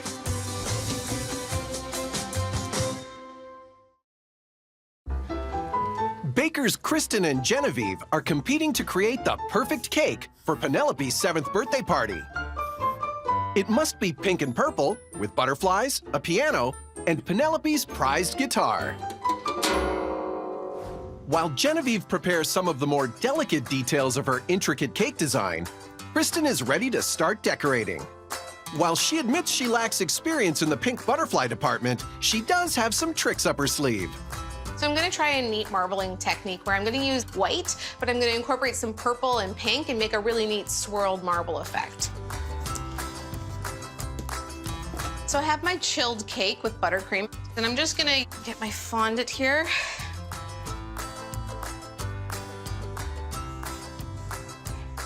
And just gradually smooth the cake from the top all the way down.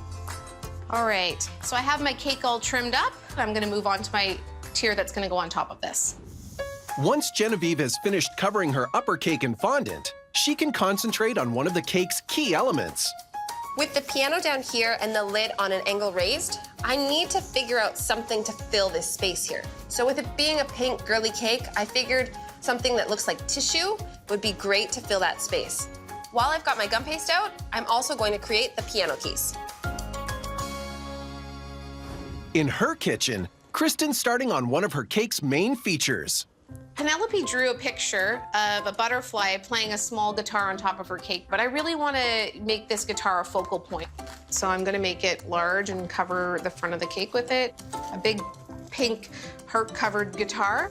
So in just a quick couple minutes, we have a perfect shape as opposed to not using a template. I could be trying to shape and mold rice cereal treats for a half hour. Voila, I have Penelope's guitar, and I'm going to cover it in fondant and decorate.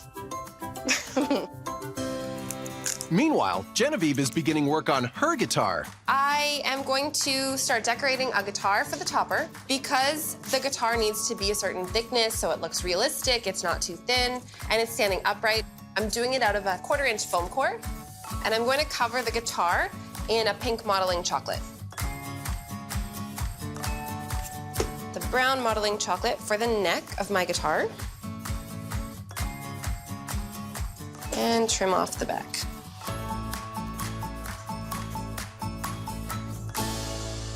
I'm going to use some white and black fondant to create piano keys to surround the bottom tier. And I have a strip cutter here.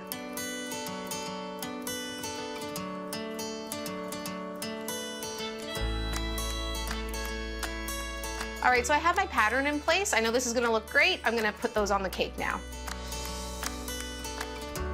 All right, so now all my keys are in place. This is a dummy tier, so it's actually just styrofoam, just to add volume to the cake and make a really big wow factor. Let's stack our real cakes on top.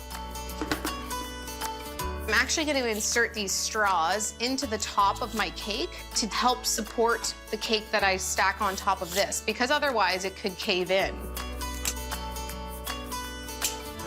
All right, so now I'm going to put my top tier on.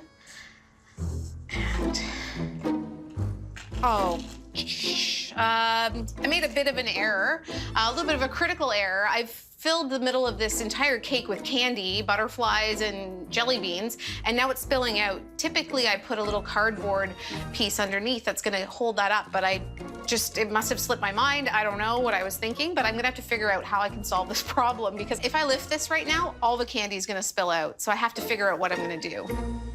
Kristen's exploding candy effect looks like it may blow up in her face. We'll see if she can pull it together and impress the birthday girl. That's a pretty amazing cake, Penelope. Thank you.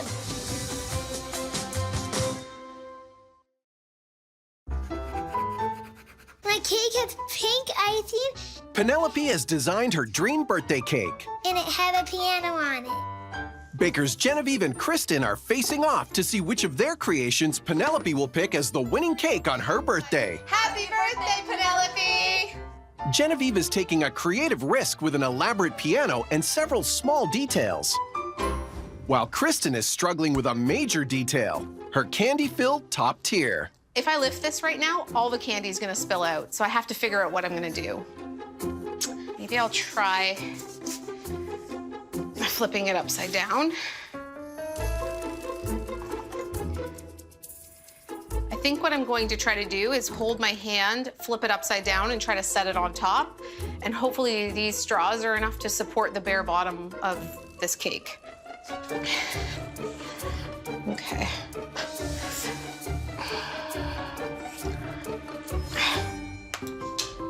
Okay. And we only lost a couple candies, but I got it on. So now when you cut into this top tier, candy should cascade out. It's gonna be great.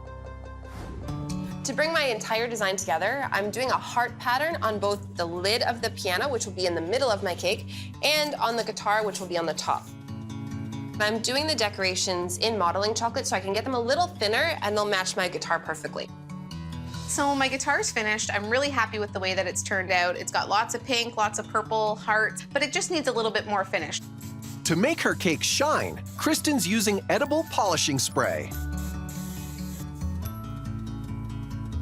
This is all looking really good. I'm pleased with the progress so far. I've got to still make some music notes and some butterflies, so we better get to work. Kristen's hard at work on one of Penelope's main requirements.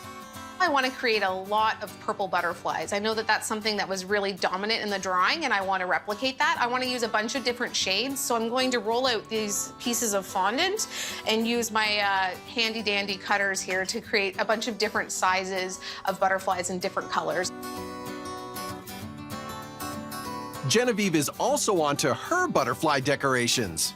I figured I'll make a statement butterfly piece for the top that goes kind of behind the guitar, so it looks like the butterfly is playing the guitar. I printed out just a generic butterfly shape, which I'll use to cut out my gum paste. I figure I'll do some airbrush work, put some glitter on it, and that way it'll really pop and have a realistic look on the top of the cake.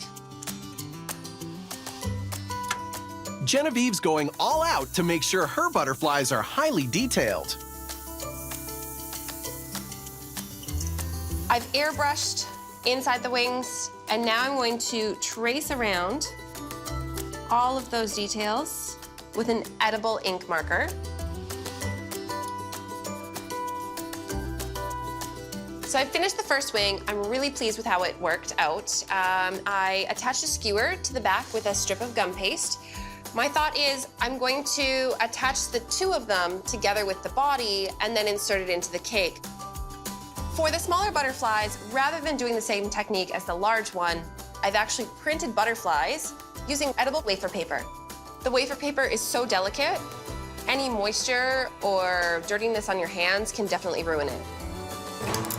Oh, see what happened? I dropped the paintbrush, ruined one of my butterfly wings. But that's why I printed so many. Ta-da! It stayed. Cool. All right, so now I'm ready to put my final tier on top of the cake. This is actually another dummy tier that I've used that marbling technique and just put over top of a styrofoam tier. So I'm gonna put that on top just to give some extra volume. I also have my guitar that I finished, and I'm gonna put that on the front of the cake now. This is the bottom tier, the piano. I've carved out a little bit for the piano keys here. And then I've put in what I'm calling the tissue, which will kind of fill the space between the lid and the piano. So it's time for assembly. I'm excited, and I hope building the entire cake comes together as I'm planning. Put in a dowel, which will hold up my lid. Next is the lid of the piano. So I'm gonna put it right through my pipe there. And let's see. I have a flange on the bottom of this board. So now I need to blindly, where is it? Okay, whew, heavy. It's time to have some fun and decorate.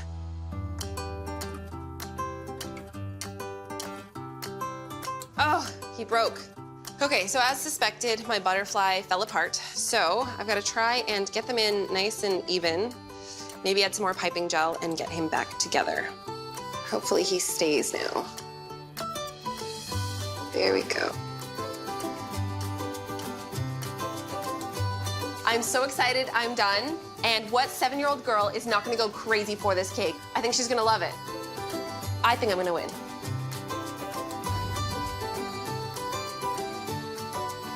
And how's Kristen feeling about all that pink now? Considering how I felt about doing something with pink and butterflies, I didn't really know how it was gonna turn out, but everything turned out actually the way that I wanted it to, so I feel great. Penelope is about to see her musical butterfly cakes for the first time. And she'll have to make a difficult decision. Which one's your favorite? I picked.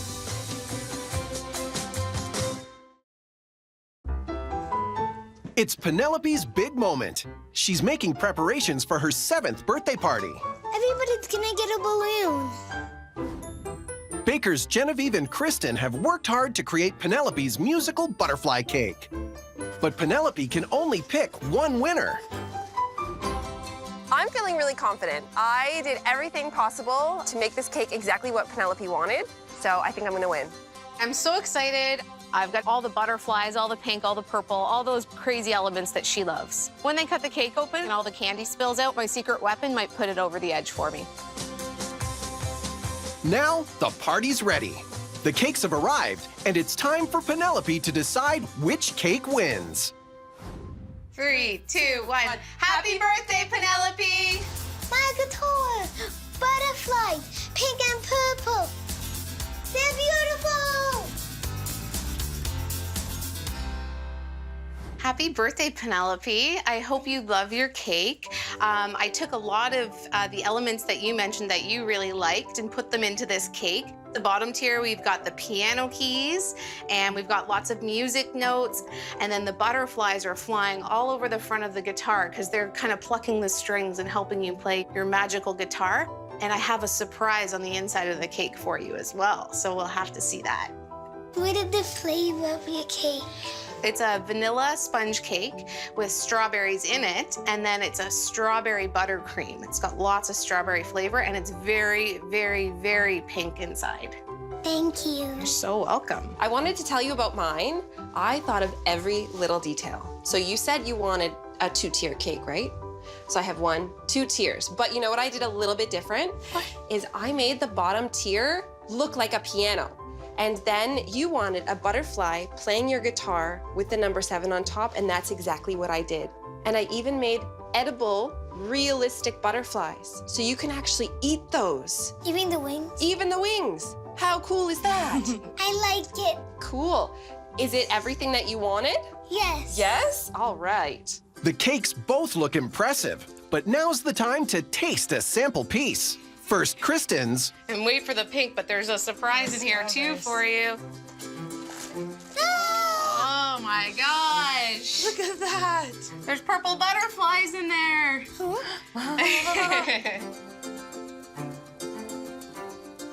Is it strawberry? Yes. Yummy! Yeah, 2 thumbs up? Yeah.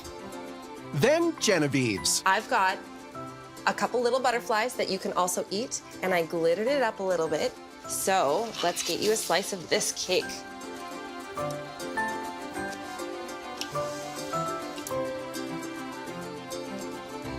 Yummy! Penelope, it's time for you to pick which cake you want. Which one's your favorite? I pick this one.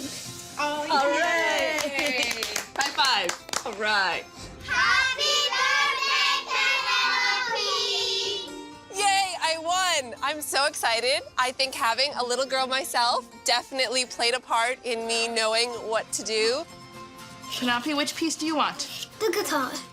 I think she found the guitar I did a little bit more realistic, and she loved those edible butterflies. There's lots of jelly beans, and when you open it, ew, jelly beans come out. Jelly beans! There are a few things I would have done differently for sure. Perhaps I would have incorporated a bit more pink. I would have done those wafer paper butterflies that I thought of doing. This is good.